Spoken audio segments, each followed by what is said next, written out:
ಆರೋಗ್ಯ ಹಾಗೂ ನ್ಯೂಟ್ರಿಷನ್ ಸಿಗುತ್ತೆ ನೋಡಿ, ಬಾಡಿ ಸ್ಟ್ರಾಂಗ್ ಆಗುತ್ತೆ. ಸ್ವಲ್ಪ ತಿಂದು ಹಸಿವು ನಿಗುತ್ತೆ, ಡೈಜೆಷನ್ಗೆ ಇಲ್ಲ ಅಪಾಯ. MDH ಸೋಯಾ ಟೀ, ಅಸಲಿ ಪ್ರೋಟೀನ್. MDH.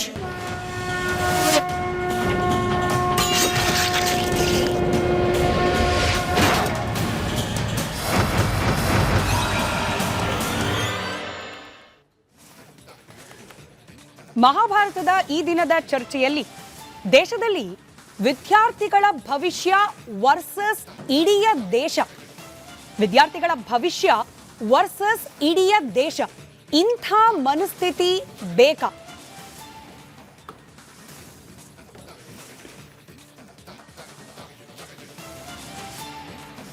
ನಮಸ್ಕಾರ, ಮಹಾಭಾರತ ಚರ್ಚಾ ಕಾರ್ಯಕ್ರಮಕ್ಕೆ ಸ್ವಾಗತ. ನಾನು ಸ್ಮಿತಾ ರಂಗನಾಥ್. ವೀಕ್ಷಕರೇ, ನೀವು ಮಹಾಭಾರತ ಚರ್ಚಾ ಕಾರ್ಯಕ್ರಮ ಹಾಗೆ ರಿಪಬ್ಲಿಕ್ ಕನ್ನಡ ಅಂದ್ರೆ ಸುದ್ದಿವಾಹಿನಿ ರಿಪಬ್ಲಿಕ್ ಕನ್ನಡವನ್ನ ನಿರಂತರವಾಗಿ ನೋಡುವ ವೀಕ್ಷಕರಾದ್ರೆ ನಿಮಗೆ ಈಗ ಆಲ್ರೆಡಿ ಗೊತ್ತಿರುತ್ತೆ, ರಿಪಬ್ಲಿಕ್ ಕನ್ನಡ ಸದಾ ವಿದ್ಯಾರ್ಥಿಗಳ ಪರ.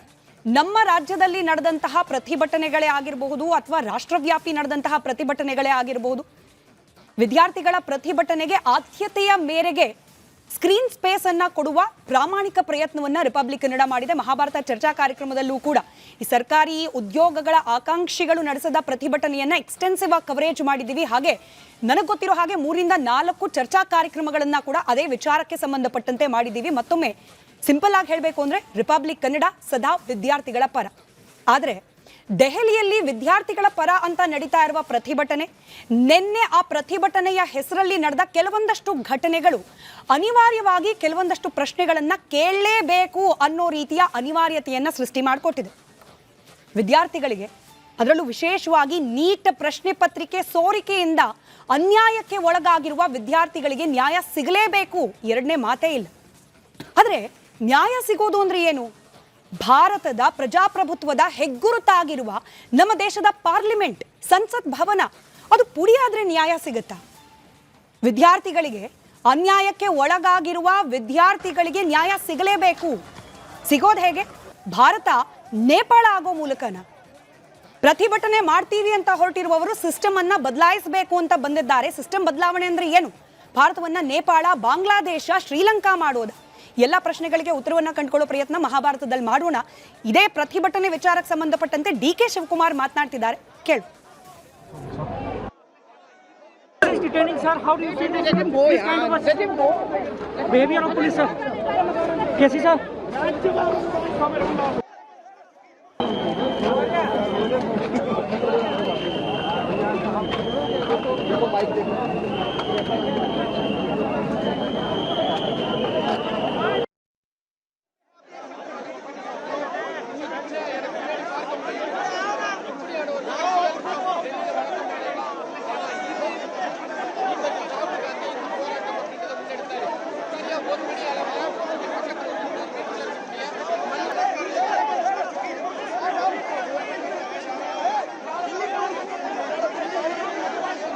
ನಾವು ಚರ್ಚೆ ಮಾಡ್ತಾ ಇರುವ ಸಂದರ್ಭದಲ್ಲೇನೆ ದೆಹಲಿಯಲ್ಲಿ ಮತ್ತೊಂದು ಸುತ್ತಿನ ಪ್ರತಿಭಟನೆ ಆಗ್ತಾ ಇದೆ. ವಿರೋಧ ಪಕ್ಷ ಕಾಂಗ್ರೆಸ್ ಸರ್ಕಾರದ ವಿರುದ್ಧ, ಧರ್ಮೇಂದ್ರ ಪ್ರಧಾನ್ ಶಿಕ್ಷಣ ಸಚಿವರ ವಿರುದ್ಧ ಪ್ರತಿಭಟನೆಯನ್ನ ಮಾಡ್ತಿದ್ದಾರೆ. ಅಲ್ಲಿನ ರಿಯಾಕ್ಷನ್ಗಳು, ಆಕ್ಷನ್ಗಳನ್ನ ಲೈವ್ ನಲ್ಲಿ ನಿಮ್ಮ ಮುಂದೆ ಇಡ್ತಾ ಹೋಗ್ತೀವಿ. ಆದ್ರೆ ಮತ್ತೊಮ್ಮೆ ಪ್ರಶ್ನೆ ಕೇಳ್ತಿದ್ದೀನಿ ವೀಕ್ಷಕರೇ, ಭಾರತದಲ್ಲಿ ವಿದ್ಯಾರ್ಥಿಗಳಿಗೆ ನ್ಯಾಯ ಸಿಗಬೇಕು ಅಂದ್ರೆ ದೇಶದ ಸಂಸತ್ ಭವನ ಪುಡಿ ಪುಡಿ ಆಗ್ಬೇಕಾ?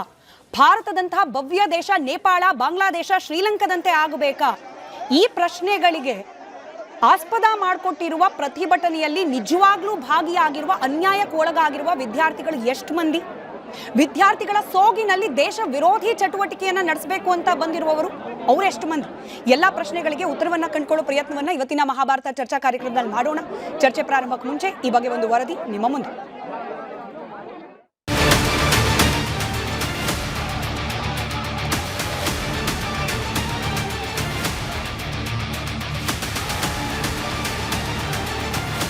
ಮೇ 3, 2026 ನಡೆದ ನೀಟ್ ಪರೀಕ್ಷೆಯ ಪ್ರಶ್ನೆ ಪತ್ರಿಕೆ ಸೋರಿಕೆಯಾಗಿ ಜೂನ್ 21ಕ್ಕೆ ನೀಟ್ ಮರುಪರೀಕ್ಷೆ ನೀಟಾಗಿ ಮಾಡಿ ಮುಗಿಸಿತು ರಾಷ್ಟ್ರೀಯ ಪರೀಕ್ಷಾ ಸಂಸ್ಥೆ ಅರ್ಥಾತ್ NTA.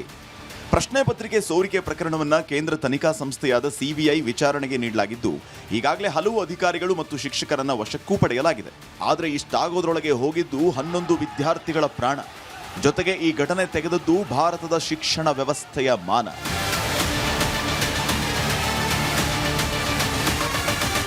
ಶಿಕ್ಷಣ ಕ್ಷೇತ್ರದ ಸುಧಾರಣೆ ಬಯಸಿ ನಡೆಸಲಾಗ್ತಾ ಇರೋ ಪ್ರತಿಭಟನೆ ಈಗಾಗಲೇ ವಿಶ್ವದ ಗಮನ ಸೆಳೀತಾ ಇದೆ. ಆದರೆ ಇದರ ಜೊತೆಗೇನೆ ಶ್ರೀಲಂಕಾ, ನೇಪಾಳ, ಬಾಂಗ್ಲಾದೇಶದಂತೆ ಭಾರತದಲ್ಲೂ ಪ್ರತಿಭಟನೆ ದಂಗೆಯ ಸ್ವರೂಪವನ್ನು ಪಡೆದುಕೊಳ್ಳುತ್ತೆ. ಅಲ್ಲಿನಂತೆ ನಮ್ಮಲ್ಲೂ ಸರ್ಕಾರ ಉರುಳುತ್ತೆ ಅನ್ನೋದರಿಂದ ಹಿಡಿದು ಭಾರತದ ಸಂಸತ್ ಭವನ ಪುಡಿ ಮಾಡ್ತೀವಿ, ಮೋದಿ ಸಮಾಧಿ ತೆಗಿತೀವಿ ಅನ್ನೋ ತನಕ ಹೇಳಿಕೆಗಳು ಪ್ರತಿಭಟನೆಯ ಭಾಗವಾಗಿ ಹೋಗಿದೆ. ನಿನ್ನೆ ನಡೆದ ಪ್ರತಿಭಟನೆಯಂತೂ ಹಿಂಸಾಚಾರದ ಸ್ವರೂಪ ಪಡೆದು ಪ್ರತಿಭಟನಾಕಾರರು, ಭದ್ರತಾ ಸಿಬ್ಬಂದಿ ಗಾಯಗೊಂಡ ಘಟನೆಯೂ ನಡೆದು ಹೋಗಿದೆ. ಇನ್ನು ನಮ್ಮ ದೇಶದಲ್ಲಿ ಎಲ್ಲಾ ವಿಚಾರದಂತೆ ಈ ಪ್ರತಿಭಟನೆಯಲ್ಲೂ ರಾಜಕೀಯ ಪ್ರವೇಶ ಆಗಿದೆ.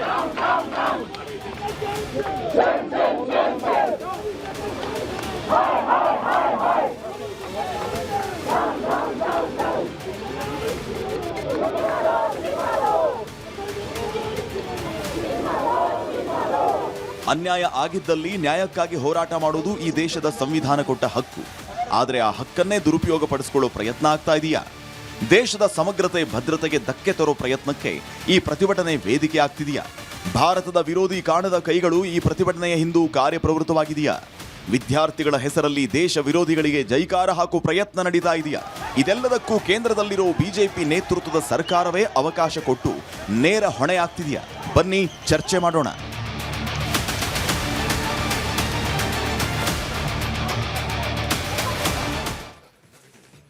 ಚರ್ಚೆ ಪ್ರಾರಂಭ ಮಾಡ್ಲಿಕ್ಕೆ ಮುಂಚೆ ವೀಕ್ಷಕರೇ, ನಿಮಗೆ ಗೊತ್ತಿದೆ ರಿಪಬ್ಲಿಕ್ ಕನ್ನಡದ ಮಹಾಭಾರತ ಚರ್ಚಾ ಕಾರ್ಯಕ್ರಮದ ಜನಾಭಿಪ್ರಾಯ ವೇದಿಕೆ ನಿಮಗಾಗಿ ಮುಕ್ತವಿರತಕ್ಕಂಥ ವೇದಿಕೆ. ಅದರಲ್ಲೂ ಇವತ್ತು ನಿಮ್ಮ ಮನೆಯ ಮಕ್ಕಳು ಅಥವಾ ವಿದ್ಯಾರ್ಥಿಗಳೇ ವೀಕ್ಷಣೆ ಮಾಡ್ತಾ ಇದ್ರೆ ನೀವು ಕೂಡ ನ್ಯಾಯ ಬೇಕು ಅಂತ ಹೇಳಿ ಬೆಂಬಲಿಸಲಿಕ್ಕೆ ಹೊರಟಿರ್ತಕ್ಕಂಥ ಜನ ಎಂಥವರು? ಪ್ರತಿಭಟನೆಯ ಉದ್ದೇಶದಲ್ಲಿ ಆಗ್ತಾ ಇರುವ ಚಟುವಟಿಕೆಗಳ ಹಿಂದಿರುವ ಹುನ್ನಾರಗಳು ಏನು? ಇದೆಲ್ಲವನ್ನ ಬಹುಶಃ ಮನನ ಮಾಡಲೇಬೇಕಾದ ಪರಿಸ್ಥಿತಿಗೆ ನಿನ್ನೆ ನಡೆದ ಘಟನೆ, ಹಾಗೆ ಇವತ್ತು ಕೂಡ ನಡೀತಾ ಇರುವ ಘಟನೆ ವೇದಿಕೆಯನ್ನ ನಿರ್ಮಾಣ ಮಾಡಿಕೊಟ್ಟಿದೆ. ನಿಮ್ಮ ಅಭಿಪ್ರಾಯ ಏನು?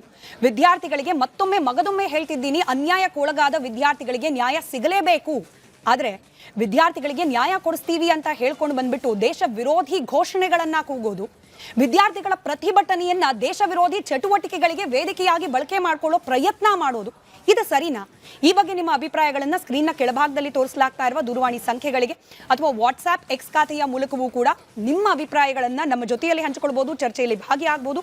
ನಿಮ್ಮ ಪಾಲ್ಗೊಳ್ಳುವಿಕೆಯ ನಿರೀಕ್ಷೆಯೊಂದಿಗೆ ಚರ್ಚೆಯನ್ನು ಪ್ರಾರಂಭ ಮಾಡ್ತಾ ಇದ್ದೀನಿ. ಚರ್ಚೆಯಲ್ಲಿ ಬಿಜೆಪಿ ವಕ್ತಾರರಾದ ಮೋಹನ್ ವಿಶ್ವ ಅವರಿದ್ದಾರೆ, ಕಾಂಗ್ರೆಸ್ ವಕ್ತಾರರಾದ ರಘು ದೊಡ್ಡೇರಿ ಅವರಿದ್ದಾರೆ, ಆಮ್ ಆದ್ಮಿ ಪಕ್ಷದ ವಕ್ತಾರರಾದ ದಿನೇಶ್ ಹೆರೋಳಿ ಅವರಿದ್ದಾರೆ, ಹಾಗೆ ಅಖಿಲ ಕರ್ನಾಟಕ ವಿದ್ಯಾರ್ಥಿ ಸಂಘಟನೆ ಅಧ್ಯಕ್ಷರಾದ ಕಾಂತ್ ಕುಮಾರ್ ಅವರಿದ್ದಾರೆ, ಹಾಗೆ AIDSO ರಾಜ್ಯ ಉಪಾಧ್ಯಕ್ಷರು ಆದ ಅಭಯ ದಿವಾಕರ್ ಅವರಿದ್ದಾರೆ. ನಮಸ್ಕಾರ, ಎಲ್ಲರಿಗೂ ಕಾರ್ಯಕ್ರಮಕ್ಕೆ ಸ್ವಾಗತ.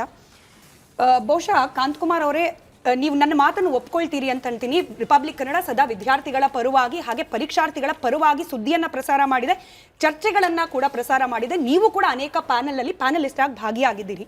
ಹೀಗಾಗಿ ಬಹುಶಃ ತಮ್ಮಿಂದಲೇ ಚರ್ಚೆಯನ್ನ ಪ್ರಾರಂಭ ಮಾಡೋದು ಸೂಕ್ತ. ನಿಮಗೆ ಪ್ರಶ್ನೆ ಕೇಳಲಿಕ್ಕೆ ಮುಂಚೆ, ನಿನ್ನೆ ಪ್ರತಿಭಟನೆಯ ಒಂದು ಆಯ್ದ ತುಣುಕನ್ನ ನಾನು ಪರ್ಟಿಕ್ಯುಲರ್ ಆಗಿ ಹೇಳ್ತಿದ್ದೀನಿ, ಆಯ್ದ ತುಣುಕು, ಇಂಥ ನೂರಾರು ಸಾವಿರಾರು ಇದೆ ಸೋಷಿಯಲ್ ಮೀಡಿಯಾದಲ್ಲಿ ಹಾಗೆ ಮಾಧ್ಯಮಗಳಲ್ಲಿ. ಒಂದೇ ಒಂದು ತುಣುಕನ್ನ ನಿಮ್ಮ ಮುಂದಿಟ್ಟು ಪ್ರಶ್ನೆಯನ್ನ ಪ್ರಾರಂಭ ಮಾಡ್ತೀನಿ, ಅದೊಂದು ಹೇಳಿಕೆ.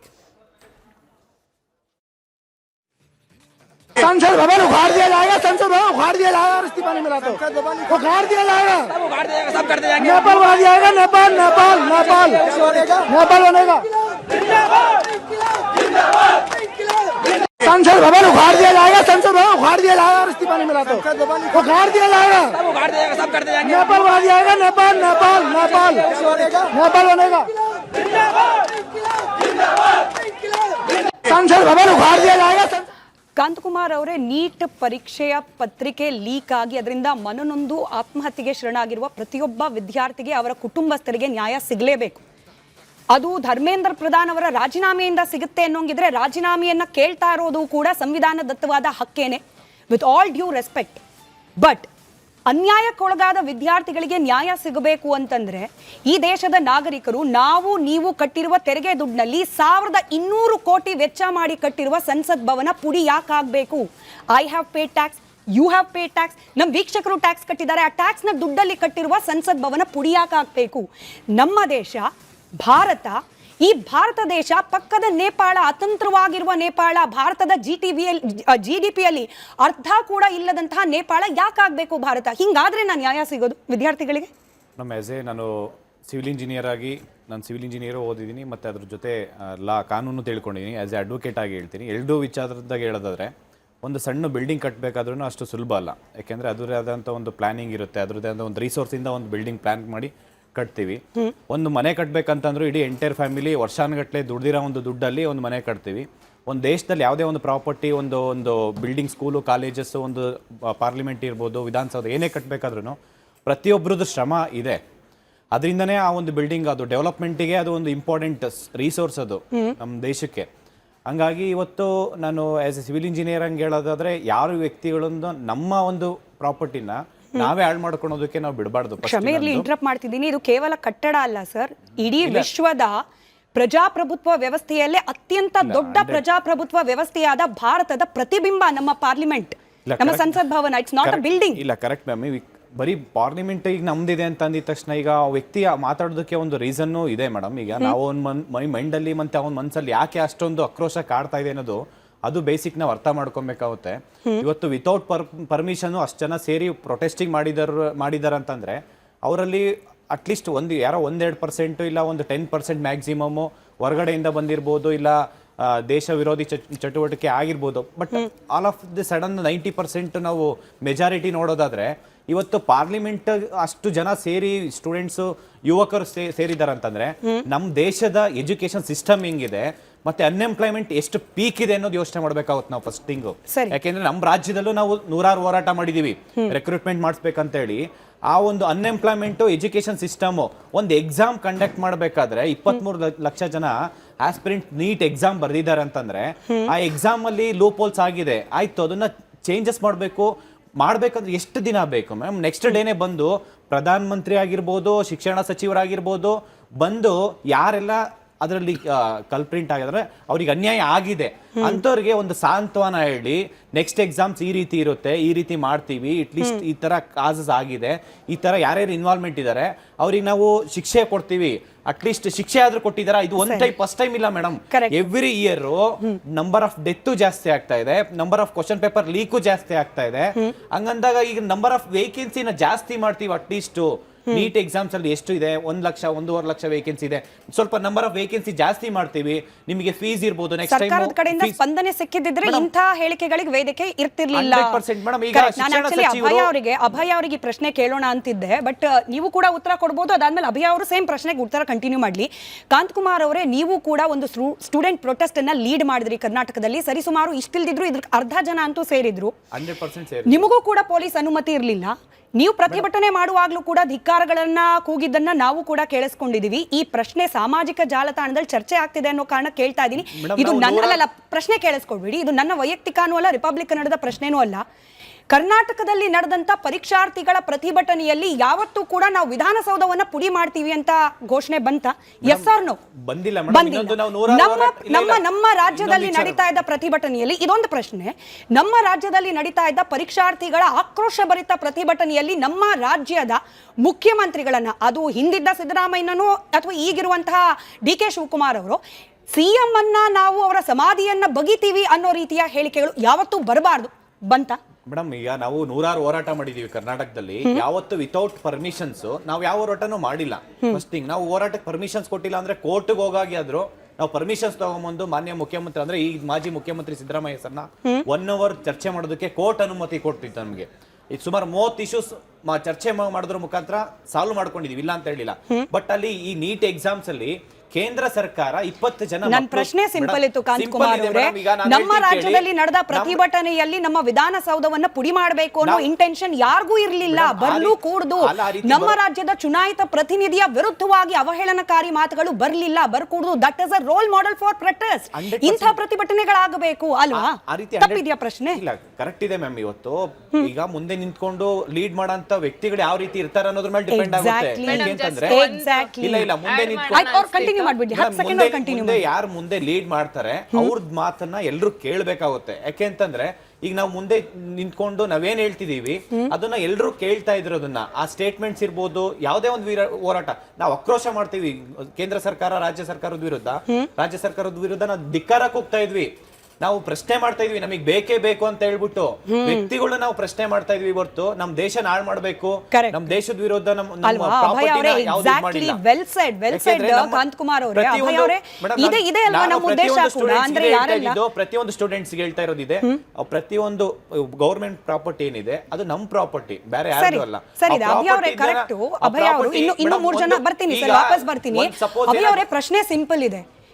ಆಕ್ರೋಶ ಇರೋದು ಇಲ್ಲಿನ ವ್ಯವಸ್ಥೆ, ಹಾಳಾಗಿ ಹೋಗಿರುವ ವ್ಯವಸ್ಥೆಯ ವಿರುದ್ಧ.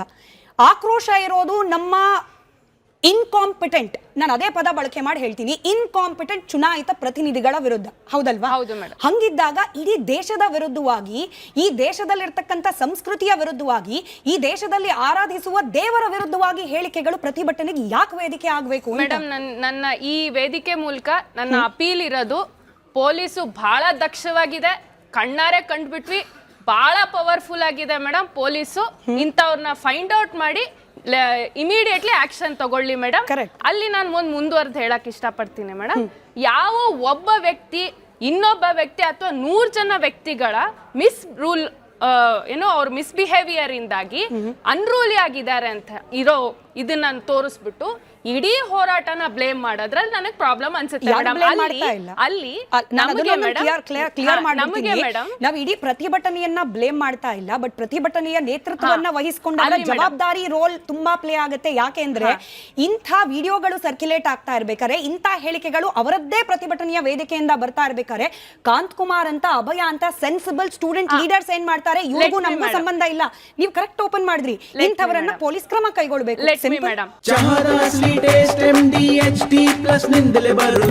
ಗಂಟು ಕಟ್ಟಿಕೋ ಲವಂಗ, ಹಸಿರು ಏಲಕ್ಕಿಯಿಂದ ತುಂಬಿದ MDH+ ಮಸಾಲೆ. ಅಲ್ಲಿ ಮೇಡಮ್ ಸಿಜೆಪಿ ನಾಯಕತ್ವದ ಬಗ್ಗೆ ಅಥವಾ ಈ ಹೋರಾಟ ಶುರು ಮಾಡಿದ ರೀತಿ ಬಗ್ಗೆನೂ ನಮಗ್ ವ್ಯತ್ಯಾಸ ಇದೆ. AIDSO ನ ಪ್ರತಿನಿಧಿಸಿ ನಾನು ಬಂದಿದ್ದೀನಿ, ಸಿಜೆಪಿ ಐಡಿಯಾಲಜಿ ಬಗ್ಗೆ ಅಥವಾ ಅವ್ರು ಶುರು ಮಾಡಿರೋ ರೀತಿ ಬಗ್ಗೆನೂ ನಮಗ್ ವ್ಯತ್ಯಾಸ ಇದೆ. ಆದ್ರೆ ಅವ್ರು ತಗೊಂಡಿರೋ ಕಾಸು ಮೇಡಮ್, 20 ಜನ ಸ್ಟೂಡೆಂಟ್ಸ್ ಸೂಸೈಡ್ ಮಾಡ್ಕೊಳ್ಳೋಂತ ಸಿಚುವೇಶನ್ಗೆ ನಮ್ಮ ವ್ಯವಸ್ಥೆ ಅವ್ರನ್ನ ತಳ್ಳಿದೆ ಅಂದ್ರೆ ಇದನ್ನ ಸಹಿಸಬಾರ್ದು ಅಂತ. ಎರಡನೇ ಪಾಯಿಂಟ್ ಮೇಡಮ್, ಹಲವಾರು ದಿನಗಳ ಮುಂಚೆನೆ ಪೊಲೀಸಿಗೆ ಹೇಳ್ತಾನೆ ಬರ್ತಾ ಇದ್ದಾರೆ, ನಾವು ಈ ತರ ಪಾರ್ಲಿಮೆಂಟ್ ಮಾರ್ಚ್ ಮಾಡ್ತಾ ಇದೀವಿ, ನಮ್ಮ ಇಷ್ಟಿಷ್ಟು ಡಿಮ್ಯಾಂಡ್ಗಳಿದಾವೆ ಅಂತ ಹೇಳಿ. ಒಬ್ರ ಸರ್ಕಾರದ ಅಧಿಕಾರಿನೂ ಕೂಡ ಬಂದು ಹೌದು ನಮ್ ಕಡೆಯಿಂದ ರೀನೀಟ್ ಮಾಡುವಂತ ಪರಿಸ್ಥಿತಿ ಬಂತು, ನಮ್ಮಿಂದಾಗಿ 23 ಲಕ್ಷ ವಿದ್ಯಾರ್ಥಿಗಳು ಟೆನ್ಷನ್ ಒಳಪಟ್ರು. ಅದ್ ಎಂಥ ಪ್ರೆಷರ್ ಮೇಡಮ್ ನೀಟ್ ಅಂತಂದ್ರೆ, ಇಡೀ ಅಪ್ಪ ಅಮ್ಮ ಎಷ್ಟು ಮೆಂಟಲ್ ಪ್ರೆಷರ್ ಹಾಕಿರ್ತಾರೆ. ನಾನು ಅಪ್ಪ ಅಮ್ಮನ್ ದೂಷಿಸ್ತಾ ಇಲ್ಲ ಮೇಡಮ್, ಅಪ್ಪ ಅಮ್ಮ ತಮ್ಮ ಆಸ್ತಿನೆಲ್ಲ ಅಡ ಇಟ್ಬಿಟ್ಟು ತಮ್ಮ ಭವಿಷ್ಯನೇ ರೂಪಿಸೋ ಮಕ್ಳು ಅಂತ ಹೇಳಿ ಅವ್ರ ಮೇಲೆ ಅಷ್ಟೆಲ್ಲ ಖರ್ಚು ಮಾಡಿರ್ತಾರೆ. ಅಷ್ಟು ಮೆಂಟಲ್ ಪ್ರೆಷರ್ನ ಇನ್ನೊಂದ್ಸಲ ಒಳಪಡಿಸಿದ್ದಾರೆ ಅಂತಂದ್ರೆ ಆ ಒಂದು ಸಿಚುವೇಶನ್ ಏನ್ ಕ್ರಿಯೇಟ್ ಮಾಡಿದೆ ಇವತ್ತು ಸರ್ಕಾರ. ಅಲ್ಲಿ ಮೇಡಮ್ ಸೋನಂ ವಾಂಗ್ಚುಕ್ ಅವ್ರನ್ನ ಎತ್ತಿರೋ ರೀತಿ ಮೇಡಮ್, ಸಡನ್ ಆಗಿ ಬಂದು ಬೆಡ್ಶೀಟ್ ಗಳನ್ನ ಹಿಡ್ಕೊಂಡು ಏನು ಹೇಳಲಾರ್ದೇನೆ ಅವ್ರನ್ನ ಲಿಟ್ರಲಿ ಅಬ್ಡಕ್ಷನ್ ತರ ಮಾಡಿರೋದು, ಅದ್ರ ಬಗ್ಗೆ ಅಪಾಲಜಿನೂ ಇಲ್ಲ. ಯಾವುದೇ ಗವರ್ಮೆಂಟ್ ರೆಪ್ರೆಸೆಂಟೇಟಿವ್ ಬಂದು ಓಪನ್ ಆಗಿ ಹೌದು ನಾವು ಮಾಡಿದ್ ಸರಿ ಹೋಗಿಲ್ಲ, ನಾವು ಅವ್ರನ್ನ ಏನ್ ಬಲವಂತವಾಗಿ ಇಟ್ಕೊಂಡಿದೀವಿ ಹಾಸ್ಪಿಟಲ್ ಇಂದ, ಅವ್ರನ್ನ ಬಿಡ್ತೀವಿ, ಈ ತರ ಸಮ್ ಕಾನ್ವರ್ಸೇಷನ್ ನಡಿಬೇಕಲ್ಲ. ಸರ್ಕಾರದಿಂದ ಏನೂ ಕಾನ್ವರ್ಸೇಷನ್ ನಡೀತಾ ಇಲ್ಲ, ಕಿವಿ ಕೇಳಿಸ್ತಾ ಇಲ್ಲ, ಅವ್ರಿಗೆ ಕಾಣಿಸ್ತಿಲ್ಲ ಅಂದಾಗ ಈ ತರದ ಸಿಚುವೇಶನ್ಗೆ ಯಾರ್ ಕಾರಣ ಮೇಡಮ್? ಬಿಜೆಪಿ ಪಕ್ಷದಿಂದ ಪ್ರೊಟೆಸ್ಟಿಂಗ್ ಆಗೋದಕ್ಕೆ ಮೇಡಮ್ ಸರ್ಕಾರನೇ ಕಾರಣ ಮೇಡಮ್. ಸರಿ, ಅಲ್ಲಿಗೆ ಉತ್ತರ ಕೊಡಬೇಕಾಗಿರೋ ದಾಯಿತ್ವ ಬಿಜೆಪಿ ವಕ್ತಾರರಿಗೆ ಬಂದಿರುವ ಮೋಹನ್ ವಿಶ್ವ ಅವರು. ಮೋಹನ್ ವಿಶ್ವ ಅವರೇ, ಪ್ರಶ್ನೆಗಳು ಹೆಂಗೆ ಹೇಳ್ತಾ ಇದೆ, ಹೆಂಗೆ ಚರ್ಚೆಗಳಾಗ್ತಾ ಇದೆ ಅಂತಂದ್ರೆ, ನೀಟ್ ಅನ್ನೋ ಒಂದು ಪರೀಕ್ಷೆಯನ್ನ ಯಶಸ್ವಿಯಾಗಿ ಫುಲ್ ಪ್ರೂಫ್ ಆಗಿ ನಡೆಸ್ಬಿಟ್ಟಿದ್ರೆ 20 ವಿದ್ಯಾರ್ಥಿಗಳು ಬದುಕಿರ್ತಾ ಇದ್ರು. ದೇಶ ವಿರೋಧಿ ಚಟುವಟಿಕೆಗಳಿಗೆ ವೇದಿಕೆ ಆಗ್ತಾ ಇರುವ ಇಂಥ ಪ್ರತಿಭಟನೆಗಳಿಗೆ ಆಸ್ಪದನೇ ಇರ್ತಾ ಇರಲಿಲ್ಲ. ಇಂಥ ಪ್ರತಿಭಟನೆಯ ವೇದಿಕೆಯನ್ನ ಬಳಸ್ಕೊಂಡು ಭಾರತವನ್ನ ನೇಪಾಳ ಮಾಡಬೇಕು ಅನ್ನೋ ಉದ್ದೇಶಕ್ಕೆ ಇಲ್ಲಿ ಒಂದು ಹೆಜ್ಜೆ ಇಡ್ಲಿಕ್ಕೂ ಅವಕಾಶ ಇರ್ತಾ ಇರಲಿಲ್ಲ. ಇದಕ್ಕೆಲ್ಲ ಮೂಲ ಕಾರಣ ಬಿಜೆಪಿ, ಕೇಂದ್ರದಲ್ಲಿರ್ತಕ್ಕಂಥ ಸರ್ಕಾರ ಫೇಲ್ಡ್. ಇಟ್ ಫೇಲ್ಡ್ ದ ಸ್ಟೂಡೆಂಟ್ಸ್ಗೆ ಪರೀಕ್ಷಾ ವ್ಯವಸ್ಥೆ ಮೇಲೆ ಇರ್ತಕ್ಕಂಥ ಭರವಸೆಯನ್ನ, ಪೋಷಕರು ಇಟ್ಟಿದ್ದ ಭರವಸೆಯನ್ನ ಬಿಜೆಪಿ ಸರ್ಕಾರ ಹಾಳು ಮಾಡ್ಕೊಳ್ತು. ಅದಕ್ಕೆ ಇಷ್ಟೆಲ್ಲ ಆರೋಪಗಳು ಹಿಂಗೆ ಬರ್ತಿರೋದು. ಸ್ಮಿತಾ, ಓಕೆ, ಆರೋಪಗಳು ಬರಲಿ, ಇಲ್ಲ ಅಂತಲ್ಲ. ಬಿಕಾಸ್ ಒಂದು ಡೆಮೋಕ್ರಸಿನಲ್ಲಿ ವಿದ್ಯಾರ್ಥಿಗಳಾಗಲಿ ಯಾರಾದರೂ ಆಗಲಿ ಅವ್ರು ಪ್ರಶ್ನೆ ಮಾಡೋ ಅಧಿಕಾರ ಇದೆ. ನಾವು ಅದನ್ನು ಯಾವತ್ತೂ ಏನು ಹೇಳ್ತಾರೆ ಅದಕ್ಕೆ ಕೆಟ್ಟದಾಗಿ ನಡ್ಕೊಂಡು ಇಲ್ಲ, ಏನೂ ಮಾಡ್ಕೊಂಡಿಲ್ಲ. ಇನ್ಫ್ಯಾಕ್ಟ್ ಈ ಪ್ರತಿಭಟನೆಯಲ್ಲೂ ಅಷ್ಟೇನೆ ಅವ್ರಿಗೆ ದೇ ಹ್ಯಾವ್ ಎವರಿ ರೈಟ್. ನೋವಾಗಿದೆ, ಅವ್ರಿಗೆ ಬೇಜಾರಾಗಿದೆ, ಸುಮಾರು ಜನ ಮಕ್ಕಳುಗಳ ಸಮಸ್ಯೆ ಆಗಿದೆ, ಅದನ್ನ ಒಪ್ಕೊಳ್ತೀವಿ. ಅದು ಫ್ಯಾಕ್ಟ್, ಅದು ಇರೋದು ಕಣ್ಮುಂದೆ. ನಾವಿಲ್ಲಿ ಕುತ್ಕೊಂಡು ಅದನ್ನ ಆರ್ಗ್ಯೂ ಮಾಡ್ಕೊಂಡು ಏನೂ ಇಲ್ಲ ಅಂತ ಸುಳ್ಳು ಹೇಳೋದ್ರಲ್ಲಿ ಅರ್ಥನೇ ಇಲ್ಲ, ಆಯ್ತಲ್ಲ. ಅದಾದ ತಕ್ಷಣ ನಾವು ಅಷ್ಟೇ ಇಮಿಡಿಯೇಟ್ ಆಗಿ ಏನ್ ಕ್ರಮ ಕೈಗೊಳ್ಬೇಕೋ ಸೆಂಟ್ರಲ್ ಗೌರ್ಮೆಂಟ್ ಆಗಿ ತಗೊಂಡ್ವಿ, ಇನ್ಸ್ಟಂಟ್ ಆಗಿ ರೀ ಎಕ್ಸಾಮ್ ಮಾಡಿದ್ವಿ. ಒಂದ್ ನಿಮಿಷ ಕಾಂತಕುಮಾರ್, ದಯವಿಟ್ಟು ನಿಮ್ ಪ್ರತಿಭಟನೆ ಮೇಲೆ ನನಗೆ ಬಹಳ ವಿಶ್ವಾಸ ಇದೆ. ನಾನು ದಯವಿಟ್ಟು ನಾನು ನಿಮ್ಗೆ ಹೇಳಿದೀನಿ, ಸದ್ಯಕ್ಕೆ ಕಾಂಗ್ರೆಸ್ ಪ್ರತಿಭಟನೆ ಮಾಡ್ತಿದ್ದ ಸಂದರ್ಭದಲ್ಲಿ ಅವರನ್ನು ವಶಕ್ಕೆ ಪಡೆಯೋ ಪ್ರಯತ್ನ ಆಗ್ತಿರೋದು. ಬೆಂಗಳೂರಿನಲ್ಲೂ ಕೂಡ ಪ್ರತಿಭಟನೆ ಆಗ್ತಾ ಇದೆ. ಕೇವಲ ದೆಹಲಿಯಲ್ಲಿ ಮಾತ್ರವಲ್ಲ, ರಾಜಭವನ್ ಅಂದ್ರೆ ಲೋಕಭವನದ ಮುಂಭಾಗದಲ್ಲಿ ಪ್ರತಿಭಟನೆಯನ್ನ ಮಾಡಲಾಗ್ತಾ ಇದೆ. ಅಲ್ಲಿಂದ ನೇರ ಪ್ರಸಾರದ ದೃಶ್ಯವನ್ನ ನೀವು ಗಮನಿಸ್ತಾ ಇದ್ದೀರಿ. ಅದ್ರ ಜೊತೆಗೆ ಮೋಹನ್ ವಿಶ್ವ ಅವರು ಉತ್ತರ ಕಂಟಿನ್ಯೂ ಮಾಡಬಹುದು. ಇದಕ್ಕೆ ವೇದಿಕೆ ಮಾಡಿಕೊಟ್ಟಿರೋದು ಕೇಂದ್ರದಲ್ಲಿರ್ತಕ್ಕಂಥ ಬಿಜೆಪಿ ಪಕ್ಷ. ನೋಡಿ, ಪ್ರತಿಭಟನೆ ಮಾಡೋದಕ್ಕೆ ಬಹಳಷ್ಟು ಜನಕ್ಕೆ ವೇದಿಕೆ ಇದ್ದೇ ಇದೆ, ಮಾಡೇ ಮಾಡ್ತಾರೆ, ಆಯ್ತಲ್ಲ. ಬಟ್ ವಿದ್ಯಾರ್ಥಿಗಳ ಪ್ರತಿಭಟನೆ ಬಗ್ಗೆ ನಾವಿಲ್ಲಿ ಮಾತಾಡ್ತಾನೆ ಇಲ್ಲ ಇಲ್ಲಿ. ಬಟ್ ನಿಜವಾದ ಜೆನ್ಯೂನ್ ಪ್ರತಿಭಟನೆನ ಹೈಜಾಕ್ ಮಾಡಿದವರು ಯಾರು? ಯಾಕೆ ಇವತ್ತು ಪ್ರತಿಭಟನೆಯಲ್ಲಿ ಈ ತರ ಮಾತುಗಳು ಬರ್ತಾ ಇದೆ ಅಂತ ಹೇಳಿದ್ರೆ, ಸತತ 99 ಚುನಾವಣೆ ಸೋತಿರುವಂತ ಒಬ್ಬ ಬೇಜವಾಬ್ದಾರಿ ವಿರೋಧ ಪಕ್ಷದ ನಾಯಕ, ಕೇಂದ್ರದಲ್ಲಿರುವಂತ ವ್ಯಕ್ತಿ ಮಾತೆತ್ತಿದ್ರೆ ಕಳೆದ 1 ವರ್ಷದಿಂದ ಎಲ್ಲಾದ್ರೂ ಮೈಗಿಟ್ಕೊಂಡು ಭಾಷಣ ಮಾಡಕ್ ಹೋದ್ರೆ ಸಾಕು, ಜೆನ್ಜಿ ರೆವಲ್ಯೂಷನ್, ನೇಪಾಳ, ಬಾಂಗ್ಲಾದೇಶ್ ಅಂತ ಹೇಳಿ ಹೇಳಿ ಹೇಳಿ ಹೇಳಿ ಹೇಳಿ ಅವ್ರ ತಲೆಯಲ್ಲಿ ಬಿಟ್ಟಿರೋದ್ರಿಂದನೇ ಇವತ್ತು ಈ ಪದಗಳು ಬರ್ತಾ ಇರೋದು, ಆಯ್ತಲ್ಲ. ಆ ವಿದ್ಯಾರ್ಥಿಗಳ ಪ್ರಶ್ನೆ ಕೇಳಲಿ, they have A very right. ನಮ್ಗೆ ಈ ತರ ಸಮಸ್ಯೆ ಆಯ್ತು, ನೀವು ಸರ್ಕಾರವಾಗಿ ಏನ್ ಮಾಡಿದ್ರೆ ನಮ್ಗೆ ಉತ್ತರ ಕೊಡಿ ಅಂತ ಕೇಳಲಿ. ನಾವು ಅದನ್ನ ಯಾವತ್ತು ತಿರಸ್ಕಾರ ಮಾಡಿಲ್ಲ, ಅದನ್ನ ಎನ್ಕರೇಜ್ ಮಾಡೋದಿಲ್ಲ ನಾವು, ಗೊತ್ತಾಯ್ತಲ್ಲ. ರೀ ಎಕ್ಸಾಮ್ ಕಾಂತಕುಮಾರ್ ದಯವಿಟ್ಟು ಕಾಂತಕುಮಾರ್, ನಿಮ್ಗೆ ಸೊಲ್ಯೂಷನ್ ಬೇಕೋ ಮಾತಾಡ್ಬೇಕು, ನೀವು ಮಾತಾಡ್ಬೇಕಾದ್ರೆ ನಾನು ಮಧ್ಯ ಮಾತಾಡಿಲ್ಲ.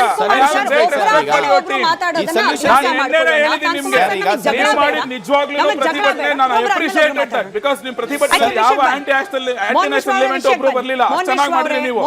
I respect that sir. Hold on, instant ಆಗಿ ಏನಾಗಬೇಕಾಗಿತ್ತು, ಆ ಮಕ್ಕಳಿಗೆ ಆ ಪ್ರೆಷರ್ ನಿಂದ ಹೊರಬರ್ಲಿಕ್ಕೆ ಇನ್ನೊಂದು ರೀ ಎಕ್ಸಾಮ್ ಅವಶ್ಯಕತೆ ಇತ್ತು. ಇಮಿಡಿಯೇಟ್ ಆಗಿ ರಿಸಲ್ಟ್ಸ್ ಬರಬೇಕಿತ್ತು, ಮಾಡಬೇಕಿತ್ತು. ಇನ್ಸ್ಟಂಟ್ ಆಗಿ ತಿರ್ಗಾ ಕೇಂದ್ರ ಸರ್ಕಾರ ಜವಾಬ್ದಾರಿ ತಗೊಂಡು ನಿಮಗೆ ಎಷ್ಟು ಟೈಟ್ ಸೆಕ್ಯೂರಿಟಿ, ನಿಮಗೆ question paper 400 types of permutation combinations ಮಾಡಿದ್ದಾಗ್ಬೋದು. ಪೇಪರ್ ಸೆಟ್ ಮಾಡೋರ್ನ ಒಂದು ರೂಮ್ ನಲ್ಲಿ ಒಂದ್ ಕಡೆ ಕೂಡಾಕಿ ಅವರಿಗೆ ಮೊಬೈಲ್ ನೆಟ್ವರ್ಕ್ ಏನೂ ಇರಲಿಲ್ಲ. ತಿರ್ಗಾ ಆಮೇಲೆ ಸಿಗ್ನಲ್ ಆಪ್ ಅಂತ ಹೇಳ್ಬಿಟ್ಟು ಟೆಲಿಗ್ರಾಮ್ ಆಪ್ ನ ಬ್ಯಾನ್ ಮಾಡಿದ್ದಾಗ್ಬೋದು. ಅವ್ರು ಕೋರ್ಟ್ ಎಲ್ಲ ಹೋದ್ರೆ ಯಾಕೆ ಬ್ಯಾನ್ ಮಾಡಿದ್ರು ಅಂತ, ಲೀಕ್ ಆಗಬಾರ್ದು ಅಂತ ಹೇಳಿ ಈ ರೀತಿಯ ಕ್ರಮ. ಕೆಲವೊಂದ್ ಕಡೆ ಅಂತೂ ಏರ್ ಫೋರ್ಸ್ ವಿಮಾನದಲ್ಲಿ ಕೆಲವೊಂದ್ ಕಡೆ ಎಮರ್ಜೆನ್ಸಿ ಡೆಲಿವರಿ ಮಾಡಿರೋ ಕ್ವಶನ್ ಪೇಪರ್ಸ್. ಈ ತರ ಒಂದು ಟಫ್, ಈ ತರ ಒಂದು ಇವಾಗ ಹೇಳ್ತೀರಾ ಅವಶ್ಯಕತೆ ಇರಲಿಲ್ಲ ಅಂತ, ಮಾಡಿಲ್ಲ ಅಂದ್ರೆ ನೀವು ಹೇಳ್ತಾ ಇದ್ದೀರಿ ಮಾಡಬೇಕಿತ್ತು ಅಂತ ಹೇಳಿ.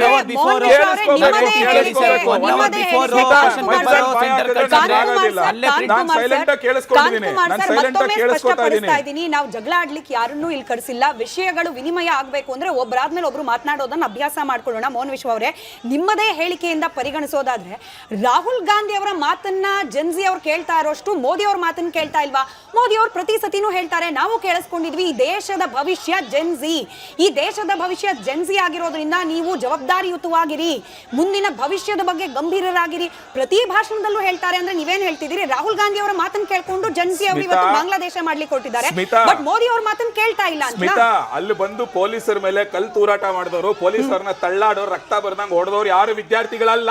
ಅವರೆಲ್ಲ ಕಾಂಗ್ರೆಸ್ ಪಕ್ಷದ ಚೇಲಾಗಳೇ. ಹೇಳ್ತೀನಿ ಕೇಳಿಲ್ಲ, ಆಮ್ ಆದ್ಮಿ ಪಕ್ಷದ ಚೇಲಾಗಳೇ. ಅವ್ರುಗಳೇ ಅಂತ ಕೆಲಸ ಮಾಡಿದ್ದು. ವಿದ್ಯಾರ್ಥಿಗಳು ಯಾರು ಆ ಕೆಲಸ ಮಾಡಿಲ್ಲ, ಮಾಡೋದಿಲ್ಲ. It is very clear. ಅಲ್ಲಿ ಬಂದು ಹೇಳಿದವರು ಅಷ್ಟೇನೆ. ತಿರ್ಗಾ 60 ಜನ ಅರೆಸ್ಟ್ ಆಗಿದ್ದಾರೆ,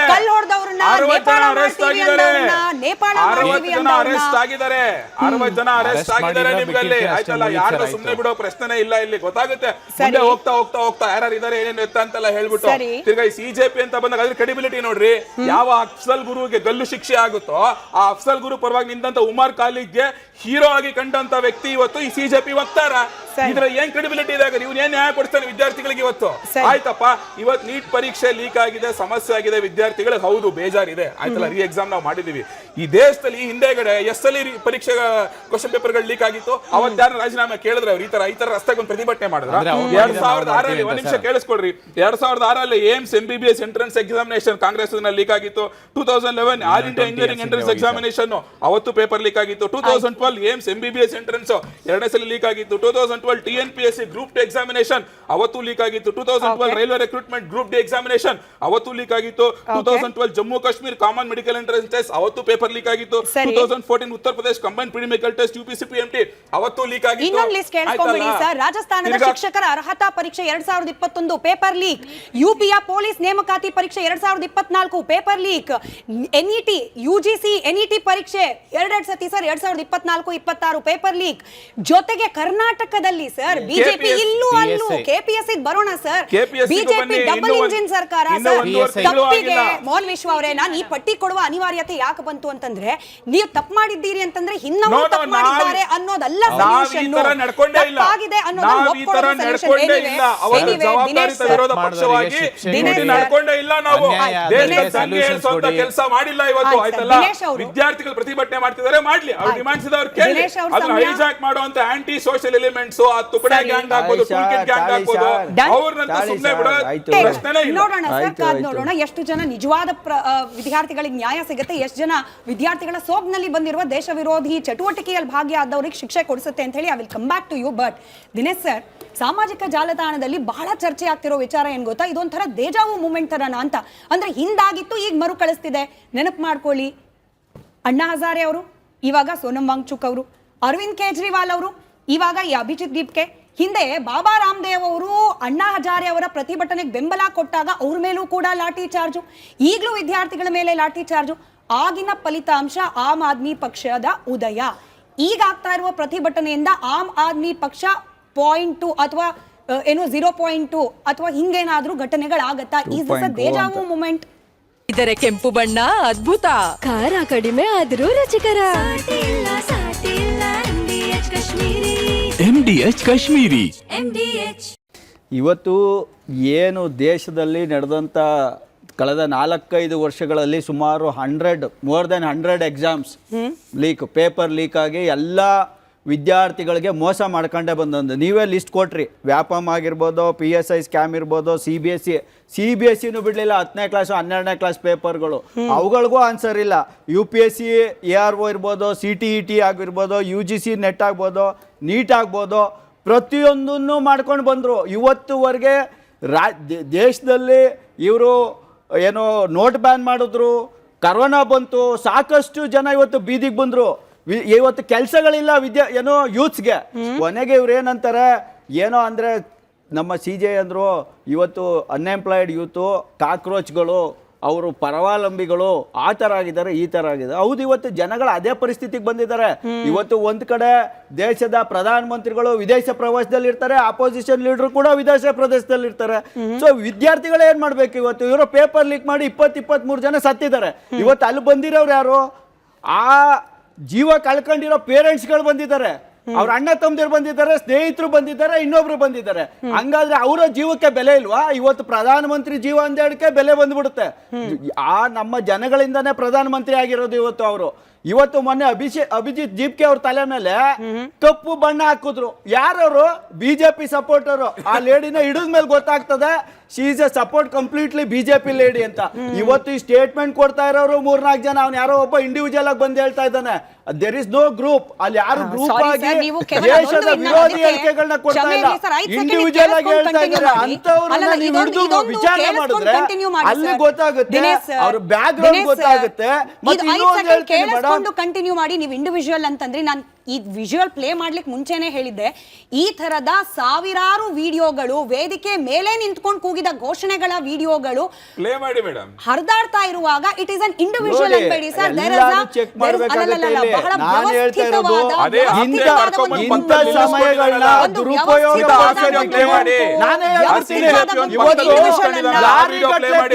ನಿಲ್ಸ್ಕೊಂಡಿದ್ರು, ಲಾರಿಗಟ್ಲೆ ಕಲ್ಲಾಕ್ ತಂದು ನಿಲ್ಲಿಸ್ಕೊಂಡಿದ್ರು, ಲಾರಿಗಟ್ಲೆ ಕಲ್ಲಾಕ್ ತಂದು ನಿಲ್ಲಿಸ್ಕೊಂಡಿದ್ರು.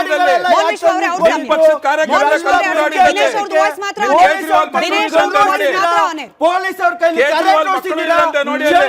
ಮಾಡಿದ್ದೀರಾ, ಪ್ಯಾಲೆಟ್ ಗನ್ಸ್ ವಿದ್ಯಾರ್ಥಿಗಳನ್ನ ಇವತ್ತು ನೀವ್ ಹೇಳ್ತಾ ಇರೋದು ಟೆರರಿಸ್ಟ್ಗಳು, ಆಂಟಿ ನ್ಯಾಷನಲ್ಸ್ಗಳು. ನೀವು ಕೆಲಸ ಕೊಡೋ ಯೋಗ್ಯತೆ ಇಲ್ಲ, ಮಾಡಬಾರ್ದು ಮಾಡಿ ದೇಶವನ್ನ ಹಾಳು ಮಾಡ್ತಾ ಕೂತಿದ್ದೀರಾ. ವಿದ್ಯಾರ್ಥಿಗಳು ಬೀದಿಗೆ ಬಂದ್ರೆ ಅವ್ರನ್ನ ಟೆರರಿಸ್ಟ್ ಅಂತೀರಾ, ಸಪೋರ್ಟೆಡ್ ಬೈ ಪಾಕಿಸ್ತಾನ ಅಂತೀರಾ, ಶ್ರೀಲಂಕಾ ಅಂತೀರಾ, ಇನ್ನೊಂದು ಹೇಳ್ತೀರಾ. ಇವತ್ತು ದೇಶವನ್ನ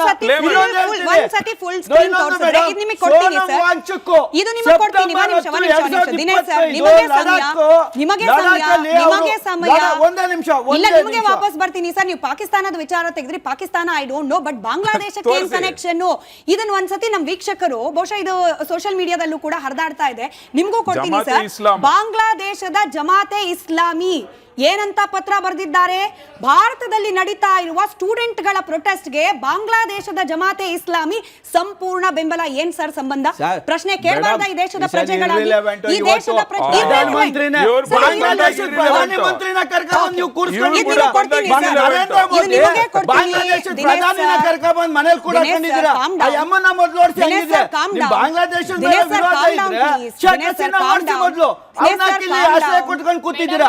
ನಾನು ಇವತ್ತು ಸೋನಂ ವಾಂಗ್ಚುಕ್ ಆ ಪ್ರತಿಭಟನೆ ಸ್ಟಾರ್ಟ್ ಮಾಡಿದಾಗ ಅವರನ್ನ ಎತ್ತಾಕ ಬಂದು ರಾಜಸ್ಥಾನದಲ್ಲಿ 176 ದಿವಸ ನ್ಯಾಷನಲ್ ಸೆಕ್ಯೂರಿಟಿ ಆಕ್ಟ್ ಅಲ್ಲಿ ಯಾಕೆ ಕೂಡ ಹಾಕಿದ್ರಿ? ಸುಪ್ರೀಂ ಕೋರ್ಟ್ ಏನ್ ಹೇಳ್ತು? ಸುಪ್ರೀಂ ಕೋರ್ಟ್ ಏನ್ ಹೇಳ್ತು? 1.5 ನಿಮಿಷ ಟೈಮ್ ಕೊಡ್ತೀನಿ ದಿನೇಶ್ ಸರ್, ಕೇಳಿಸ್ಕೊಳ್ಳಿ. ದಿನೇಶ್ ಸರ್ 1.5 ನಿಮಿಷ ನಿಮಗೇನೆ ಎಕ್ಸ್ಪ್ಲೈನ್ ಮಾಡ್ಲಿಕ್ಕೆ ನಾನು ಸಮಯ ಕೊಡ್ತೀನಿ. ಬಹಳ ಕಾಮ್ ಅಂಡ್ ಕೂಲ್ ಟೋನಲ್ಲಿ ಕೇಳ್ತಾ ಇದ್ದೀನಿ.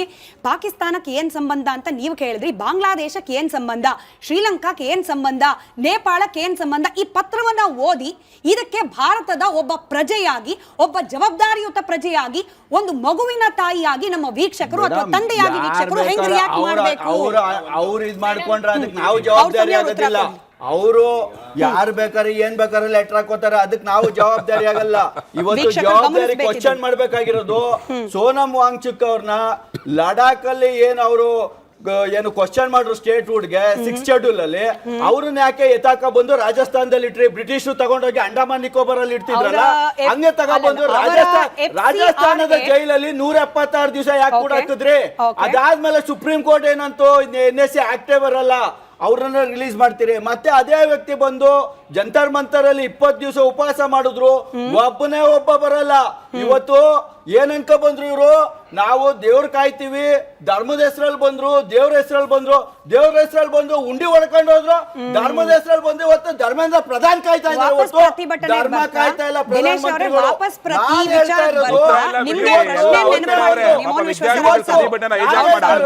This government is completely inefficient government, include ಪ್ರಧಾನಮಂತ್ರಿಯಿಂದ ಹಿಡಿದು ಇವತ್ತು ನಾನು ಹೇಳೋದು ಈ 2023ದಿಂದ ನಮ್ ಏನು ಮಣಿಪುರ ಅತಿ ಉರಿತಾ ಇದೆ. ನಾನು ಹೇಳ್ತಾ ಇರೋದು ಹೋಮ್ ಮಿನಿಸ್ಟರ್ ಏನ್ ಮಾಡಿದ್ರು, ಪ್ರೆಸಿಡೆಂಟ್ ರೂಲ್ ತಂದ್ರು, ಏನ್ ಮಾಡಿದ್ರು? ಇವತ್ತು ಕಂಟ್ರೋಲ್ ಮಾಡಕ್ ಆಗ್ತಾ ಇಲ್ಲ. ಇಟ್ಸ್ ಇನ್ಎಫಿಷಿಯಂಟ್ ಗವರ್ನೆನ್ಸ್ ಅಂತ ಹೇಳ್ತೀನಿ, ಇನ್ಎಫಿಷಿಯಂಟ್ ಎಜುಕೇಶನ್ ಮಿನಿಸ್ಟರ್ ಅಂತೀನಿ, ಇನ್ಎಜುಕೇಶನ್ ಹೋಮ್ ಮಿನಿಸ್ಟರ್ ನಾನು ಅದಕ್ಕೇನೆ ಪ್ರಶ್ನೆ ಕೇಳುವಾಗ ಅಭಯ ಅವರಿಗೆ ಆಯ್ತು ನಿಮಗೆ ಸಮಯ ಕೊಟ್ಟೆ ನೀವು ಮಾತಾಡಿದ್ರಿ, ನಾನು ದಿನೇಶ್ ಸರ್ ಮತ್ತೊಮ್ಮೆ ಕಾಮಾಗಿ ನಾನು ಪ್ರಶ್ನೆ ಕೇಳ್ತಾ ಇದ್ದೀನಿ. ನಾನು ಪ್ರಶ್ನೆ ಕೇಳಿದ್ದು ಈಗ ಕಾಣಿಸ್ತಾ ಇರುವ ಸೋನಂ ವಾಂಗ್ಚುಕ್ ಅವರು ಹಿಂದೆ ಕಂಡ ನಮ್ಮ ಅಣ್ಣಾ ಹಜಾರೆ ಅವರಿಗೆ ನಾವು ಕಂಪೇರ್ ಮಾಡಿ ಮಾತನಾಡಬಹುದಾ? ಅದನ್ನ ನಾನು ಪ್ರಶ್ನೆ ಕೇಳಿದೆ. ಈಗ ಅನೇಕರು ಸಾಮಾಜಿಕ ಜಾಲತಾಣದಲ್ಲಿ ಇದೇನೋ cockroach some party, some irrelevant party which is not even registered, ಅಂಥ ಪಾರ್ಟಿಯ ಸೋಗಿನ ಅಡಿಯಲ್ಲಿ ಇರ್ತಕ್ಕಂಥದ್ದು ಆಮ್ ಆದ್ಮಿ ಪಕ್ಷ ಅಂತ ಹೇಳ್ತಾ ಇರುವ ವಾದವನ್ನ ಆಮ್ ಆದ್ಮಿ ಪಕ್ಷದ ಅವ್ರು ಉತ್ತರ ಕೊಡ್ಬೇಕು. ಆಮ್ ಆದ್ಮಿ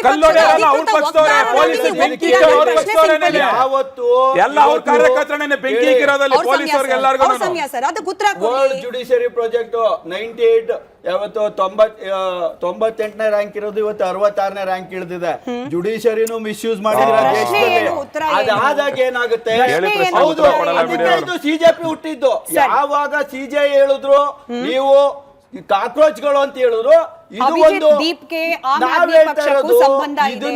ಈಗ ನಡೀತಾ ಇರುವ ಪ್ರತಿಭಟನೆಯ ಪ್ಯಾಟರ್ನ್ಗೂ ಹಿಂದೆ ಆಮ್ ಆದ್ಮಿ ಪಕ್ಷದ ಉದಯಕ್ಕೆ ಕಾರಣವಾಗಿದ್ದ ಪ್ರತಿಭಟನೆಗೂ ಸಾಮ್ಯತೆ ಇದೆ. Yes or no? ನನ್ನ ಪ್ರಶ್ನೆ ಅಷ್ಟೇ ಇತ್ತು ಸರ್. ನೀವು ಮಣಿಪುರ ದೇಶದಲ್ಲಿ ನೀವು ಹೋರಾಟ ಮಾಡಿದವ್ರನ್ನೆಲ್ಲ ಜೈಲಿಗೆ ತಗೊಂಡೋಗಿ ಕೂಡೋದು, UAPA ಆಕ್ಟ್ ಹಾಕೋದು, NSC ಆಕ್ಟ್ ಆಗೋದು, ಈ ತರ ನೀವು ಬೇಕಾದ ಕೇಸ್ಗಳು ಹಾಕಿ ಅವ್ರು ಇನ್ನೂ ಜೈಲಲ್ಲಿ 1 ಇಯರ್ ಹಿಂಗೂ ಆಗಿಲ್ಲ, ಎಷ್ಟೋ ಜನ ಇನ್ನೂ ಬಿದ್ದಿದ್ದಾರೆ, 1000 ಜನ. ಅಂದ್ರೆ ಈ ದೇಶದ ಕಾನೂನು ದುರ್ಬಳಕೆ ಮಾಡ್ಕೊಂಡ ಅತ್ಯಂತ ನೀಚವಾದ ಪಕ್ಷವಾಗಿ ಇವತ್ತು ಬಿಜೆಪಿ ಹೊರಹೊಮ್ಮಿದೆ. ಅದನ್ನ ಪ್ರತಿಭಟನೆ, ಈಗ ನಿಮ್ಗೆ ಪ್ರತಿಭಟನೆ ಹತ್ತಿಕ್ಕದು ಇವತ್ತಿಂದ ಅಲ್ಲ, 1948ರಲ್ಲಿ ಗಾಂಧಿ ಅಸೋಸಿಯೇಷನ್ ಮಾಡಿದ್ದು ಇವರೇ. ಇನ್ನೇನು ನಾಥರಾಮ್ ಗೋಡ್ಸೆ ಅಲ್ಲಿಂದ ಹಿಡ್ಕೊಂಡು ಪ್ರತಿಭಟನೆ ಹತ್ತಿಕ್ಕದೆ ನಿಮ್ಮ ಕೆಲಸ ಆಗಿದೆ. ಇನ್ನೇನ್ ಮಾಡ್ತಾ ಯಾಕಂದ್ರೆ ಇದ್ದೀರಿ ಕೇಂದ್ರದಲ್ಲಿ ಇವತ್ತು? ವಿರೋಧ ಪಕ್ಷದ ಪ್ರತಿಭಟನೆ ಸ್ಥಾನದಲ್ಲಿ ಇರೋದ್ರಿಂದ ಕೊಡಿ ಅವರಿಗೆ ಈ time ಬಾರಿ ಕಡೆ ಅವ್ರಿಗೆ. ಪ್ರಶ್ನೆ ಕೇಳ್ತಾ ಇದ್ದೀನಿ. ಐ ಮೀನ್ ಈ ಪ್ಯಾನಲ್ ಅಲ್ಲಿ ಮೊದಲ ಸುತ್ತನಲ್ಲಿ ಕಡೆ ಪ್ರಶ್ನೆ. 2 ಸ್ಟೇಟ್ಮೆಂಟ್ ರಘು ದೊಡ್ಡೇರಿ ಅವರೇ, ಮತ್ತೊಮ್ಮೆ ಹೇಳ್ತಿದ್ದೀನಿ, ವಿದ್ಯಾರ್ಥಿಗಳ ಪ್ರತಿಭಟನೆಯ ಪರ ಸದಾ ರಿಪಬ್ಲಿಕ್ ಕನ್ನಡ, ಅದಕ್ಕೆ ಸಾಕ್ಷಿಯಾಗಿ ಕಾಂತಕುಮಾರ್ ಅವರು ಇಲ್ಲಿದ್ದಾರೆ, ಅಭಯ ಅವರು ಕೂಡ ಇದ್ದಾರೆ. ಬಹುಶಃ ನಮ್ಮ ಡಿಬೇಟ್ ಗಳನ್ನ ಫಾಲೋ ಮಾಡಿದ್ರೆ, ಬಟ್ ಸ್ಟಿಲ್ ಪ್ರಶ್ನೆ ಕೇಳುವ ಅನಿವಾರ್ಯತೆ ಯಾಕೆ ಬರುತ್ತೆ? ಹಾಗೆ ಇಂಥ ಪ್ರತಿಭಟನೆಗಳ ಹಿಂದಿನ ಉದ್ದೇಶ ನಾವು ಮತ್ತೆ ಮತ್ತೆ ಮನನ ಮಾಡ್ಕೊಳ್ಳೋ ಯಾಕೆ ಅನಿವಾರ್ಯತೆ ಬರುತ್ತೆ ಅಂತಂದ್ರೆ, ಎರಡು ಹೇಳಿಕೆಗಳು ರಘು ದೊಡ್ಡೇರಿ ಅವರೇ. ಉಪವಾಸ ಸತ್ಯಾಗ್ರಹ, ಹಂಗರ್ ಸ್ಟ್ರೈಕ್, ಇದು ಸರ್ಕಾರಗಳನ್ನ ವಿರೋಧ ಮಾಡಲಿಕ್ಕೆ ಬಳಕೆ ಮಾಡಿಕೊಳ್ಳೋದು ಪ್ರಜಾಪ್ರಭುತ್ವ ವ್ಯವಸ್ಥೆಯಲ್ಲಿ ಅತ್ಯಂತ ಮಾರಕ. ಹೇಳಿದ್ಯಾರು? 2011ನೇ ಇಸ್ವಿಯಲ್ಲಿ ರಾಹುಲ್ ಗಾಂಧಿ ಅವರು. ಇನ್ನೂ ಸ್ವಲ್ಪ ಹಿಂದೆ ಹೋಗೋಣ ಸರ್. ಸರ್ಕಾರಗಳನ್ನ ಪ್ರತಿಭಟನೆ ಮಾಡೋದ್ರ ಮೂಲಕ ಮಣಿಸುವ ಪ್ರಯತ್ನ ಆದ್ರೆ ಅದಕ್ಕೆ ಸರ್ಕಾರ ಮಣಿದು ತನ್ನ ನಿರ್ಧಾರಗಳನ್ನ ಬದಲಾಯಿಸ್ಬಿಟ್ರೆ ಇನ್ನು ಮುಂದಾಗುವ ಎಲ್ಲಾ ಘಟನೆಗಳಿಗೂ ಕೂಡ ಇದು ಮಾದರಿ ಆಗ್ಬಿಡುತ್ತೆ. ಎಲ್ಲಾ ವಿಚಾರಗಳಿಗೂ ಕೂಡ ಇದೇ ರೀತಿಯ ಪ್ರತಿಭಟನೆಯನ್ನ ಅಸ್ತ್ರವಾಗಿ ಬಳಕೆ ಮಾಡ್ಕೊಂಡು ಬಿಡ್ತಾರೆ. ಹೇಳ್ದವ್ರು ಯಾರು? ಜವಾಹರ್ಲಾಲ್ ನೆಹರು ಅವರು ಸರ್. ಈಗ ಸರ್ಕಾರದ ಪ್ರತಿನಿಧಿಯಾಗಿರುವ ಧರ್ಮೇಂದ್ರ ಪ್ರಧಾನ್ ಅವರು ರಾಜೀನಾಮೆ ಕೊಡಬೇಕು ಅನ್ನೋದೇ ವಿದ್ಯಾರ್ಥಿಗಳ ಆಗ್ರಹ ಆಗಿದ್ರೆ ಕೊಡ್ಲೇಬೇಕು. ನ್ಯಾಯ ಹಂಗೆ ಸಿಗುತ್ತೆ ಅನ್ನೋಂಗಿದ್ರೆ ನನ್ನ ಆಗ್ರಹನೂ ಅದೇ ಸರ್. ಧರ್ಮೇಂದ್ರ ಪ್ರಧಾನ್ ಅವರು ರಿಸಿಗ್ನೇಷನ್ ಕೊಡಬೇಕು ಅನ್ನೋದು ರಿಪಬ್ಲಿಕ್ ಆಗ್ರಹ ಆದ್ರೆ ನಾವೆಲ್ಲ ಅಪ್ರಿಷಿಯೇಟ್ ಮಾಡ್ತೇವೆ. ನಾನು ಮತ್ತೆ ಕೋಟ್ ಮಾಡ್ತಾ ಇದ್ದೀನಿ. ಹಾಗಾದ್ರೆ ರಾಹುಲ್ ಗಾಂಧಿ ಅವರು, ನೆಹರು ಅವರ ಈ ಸ್ಟೇಟ್ಮೆಂಟ್ ಇಟ್ ಇಸ್ ಇರ್ರಿಲೆವೆಂಟ್, ತಪ್ಪು. ಯಾವಾಗ ಪ್ರತಿಭಟನೆ ಮಾಡ್ತಾರೆ, ಪ್ರತಿಭಟನೆಗೆ ಧ್ವನಿ ಆಗ್ಬೇಕಾಗಿರೋದು ಆಯಾ ಕಾಲದ ಸರ್ಕಾರಗಳ ಜವಾಬ್ದಾರಿ. ಬಟ್ ಯಾಕೆ ಈ ರೀತಿ ಹೇಳಿಕೆ ಕೊಟ್ರು? ಅವ್ರ ಸರ್ಕಾರ ಇತ್ತು ಅಂತ. ಸ್ಮಿತಾ ನೋಡಿ, ನಾನು 32 ನಿಮಿಷ 33 ನಿಮಿಷ ಆಗಿದೆ, ಇಲ್ಲಿವರೆಗೂ ನನಗೆ ಅವಕಾಶ ಸಿಕ್ಕಿಲ್ಲ. ದಯವಿಟ್ಟು ಮಾತಾಡ್ಬಿಡಿ ಸರ್. ಒಂದು ನಿಮಿಷ ದಯವಿಟ್ಟು ಕೇಳಿಸ್ಕೊಳ್ಳಿ. 3 ರಿಂದ 4 ನಿಮಿಷ ನನಗೆ ಕೊಡೋದಾದ್ರೆ 4 ಜನಕ್ಕೆ 12 ನಿಮಿಷ ಆಗ್ತದೆ. ಕೇಳಿಸ್ಕೊಳ್ಳಿ. ಅಲ್ಲ, ನೀವು ಆತರ ಏನಾದ್ರು ನೀವು ರಿಸ್ಟ್ರಿಕ್ಟ್ ಮಾಡಿ 3 ನಿಮಿಷ ಕೇಳಿಸ್ಕೊಳ್ಳಿ ಪ್ಲೀಸ್. 3 ನಿಮಿಷ ನೀವು ಮಾತಾಡಿ. 1 ನಿಮಿಷ 10 ಸೆಕೆಂಡ್ ಅಲ್ಲಿ ಏನೂ ಆಗೋದಿಲ್ಲ. ನೀವು 3 ನಿಮಿಷ ನೀವು ಬರೇ 3 ನಿಮಿಷ ಆಗದ ನಾನು ಮಾತಾಡೋದಿಲ್ಲ. ನಾನು ವಾಕೌಟ್ ಆಗ್ತೇನೆ. ಕೇಳಿಸ್ಕೊಳ್ಳಿ, ವಾಕೌಟ್ ಆಗ್ತೇನೆ. 5 ನಿಮಿಷ ದಯವಿಟ್ಟು ಯಾರು ಮಾತಾಡಬೇಡಿ please. No, I am not blackmailing. Okay, 5 ನಿಮಿಷ ದಯವಿಟ್ಟು ನೋಡಿ. ಇವತ್ತು ನಿಜವಾಗ್ಲೂ ಚರ್ಚೆ ಆಗ್ಬೇಕಾಗಿರ್ತಕ್ಕಂಥದ್ದು, ಇವತ್ತು ವಿದ್ಯಾರ್ಥಿಗಳು ಅಲ್ಲಿ ಹೋರಾಟ ಮಾಡ್ತಾ ಇರ್ತಕ್ಕಂಥದ್ರ ಬಗ್ಗೆ ಅಲ್ಲ, ಗಲಾಟೆ ಆಗ್ತಾ ಇರ್ತಕ್ಕಂಥದ್ರ ಬಗ್ಗೆ ಅಲ್ಲ. ಈ ಗಲಾಟೆಗೆ ಮುಖ್ಯ ಕಾರಣ ಏನು? ಈ ದೇಶದ ವಿದ್ಯಾರ್ಥಿಗಳು ಒಂದ್ ಸಂಸತ್ತಿನ ಮುತ್ತಿಗೆ ಆಗ್ತಾರೆ ಅಂತಂದ್ರೆ ಅವ್ರಿಗಾಗಿರ್ತಕ್ಕಂಥ ಆಕ್ರೋಶ ಏನು? ಯಾಕೆ ಮಾನ್ಯ ಪ್ರಧಾನಮಂತ್ರಿಗಳು ಕಳೆದ 10 ವರ್ಷದಲ್ಲಿ 152 ಪೇಪರ್ ಲೀಕ್ ಆದ್ರೂ ಕೂಡ ಇಲ್ಲಿವರೆಗೂ ಯಾಕೆ ಉತ್ತರದಾಯಿಕತ್ವವನ್ನ ರೆಸ್ಪಾನ್ಸಿಬಿಲಿಟಿನ ತೆಗೆದುಕೊಳ್ತಾ ಇಲ್ಲ ಅನ್ನೋ ಕಾರಣಕ್ಕೋಸ್ಕರ ಅಷ್ಟು ಲಕ್ಷಾಂತರ ವಿದ್ಯಾರ್ಥಿಗಳು ಇವತ್ತು ಬೀದಿಗೆ ಬಂದಿರತಕ್ಕಂಥದ್ದು. ನಾವು ಪ್ರಶ್ನೆ ಮಾಡ್ತಾ ಇರ್ತಕ್ಕಂಥದ್ದಾಗ್ಲಿ, ವಿದ್ಯಾರ್ಥಿಗಳು ಪ್ರಶ್ನೆ ಮಾಡ್ತಾ ಇರ್ತಕ್ಕಂಥದ್ದು ಏನು ಅಂತ ಹೇಳಿದ್ರೆ, ಯಾಕೆ ಜವಾಬ್ದಾರಿಯಿಂದ ನುಳ್ಸ್ಕೊಳ್ತಾ ಇದ್ದೀರಿ? ಯಾಕೆ ಜವಾಬ್ದಾರಿಯಿಂದ ಹೊರಗಡೆ ಇದ್ದೀರಿ? ಇಲ್ಲಿವರೆಗೂ ನೀವು ಆಕ್ಷನ್ ತೆಗೆದುಕೊಂಡಿಲ್ಲ. ಮಾತೆತ್ತಿದ್ರೆ ಹೇಳ್ತೀರಿ ನಾವು ವಿ ಆಕ್ಷನ್ ಅಂತ. ಯಾಕೆ ಮಾನ್ಯ ಪ್ರಧಾನಮಂತ್ರಿಗಳು ಸೀರಾಕೊಂಡಿದ್ದಾರೆ? ಮಾನ್ಯ ಪ್ರಧಾನಮಂತ್ರಿಗಳನ್ನ ಯಾಕೆ ಬಾಯಿ ಮುಚ್ಕೊಂಡು ಕೂತಿದ್ದೀರಿ ಅಂತ ಅದೇ ಕಾರಣಕ್ಕೋಸ್ಕರ ಇವತ್ತು ಹೋರಾಟ ಆಗ್ತೀವಿ. ನಿಜವಾದ ಚರ್ಚೆ ಆಗ್ಬೇಕಾಗಿರೋದು, ಆಕ್ರೋಶಭರಿತವಾಗಿ ತನ್ನ ಜೀವನವನ್ನ, ತನ್ನ ಕುಟುಂಬವನ್ನ ಹಾಳು ಮಾಡ್ಕೊಂಡಿರ್ತಕ್ಕಂಥ ಈ ನೀಟ್ ಪರೀಕ್ಷೆಯ ಲೀಕ್ ಇಂದ ಆಗಿರ್ತಕ್ಕಂಥ ವಿದ್ಯಾರ್ಥಿಗಳ ಆಕ್ರೋಶದ ಪ್ರಶ್ನೆ ಅಲ್ಲ. ನೀವು ನಿಜವಾದ ಚರ್ಚೆ ಮಾಡಬೇಕಾಗಿರ್ತಕ್ಕಂಥ, ಇಲ್ಲಿವರೆಗೂ ಮಾನ್ಯ ಪ್ರಧಾನಮಂತ್ರಿಗಳು ಯಾಕೆ ಕೇಂದ್ರ ಸರ್ಕಾರ, ಬಿಜೆಪಿ ಸರ್ಕಾರ ಇಲ್ಲಿಯವರೆಗೂ ಉತ್ತರದಾಯಿಕತ್ವ ತೆಗೆದುಕೊಂಡಿಲ್ಲ ಅನ್ನೋದ್ರ ಬಗ್ಗೆ ಜಾಸ್ತಿ ಚರ್ಚೆ ಆಗ್ಬೇಕಾಗಿರೋದು.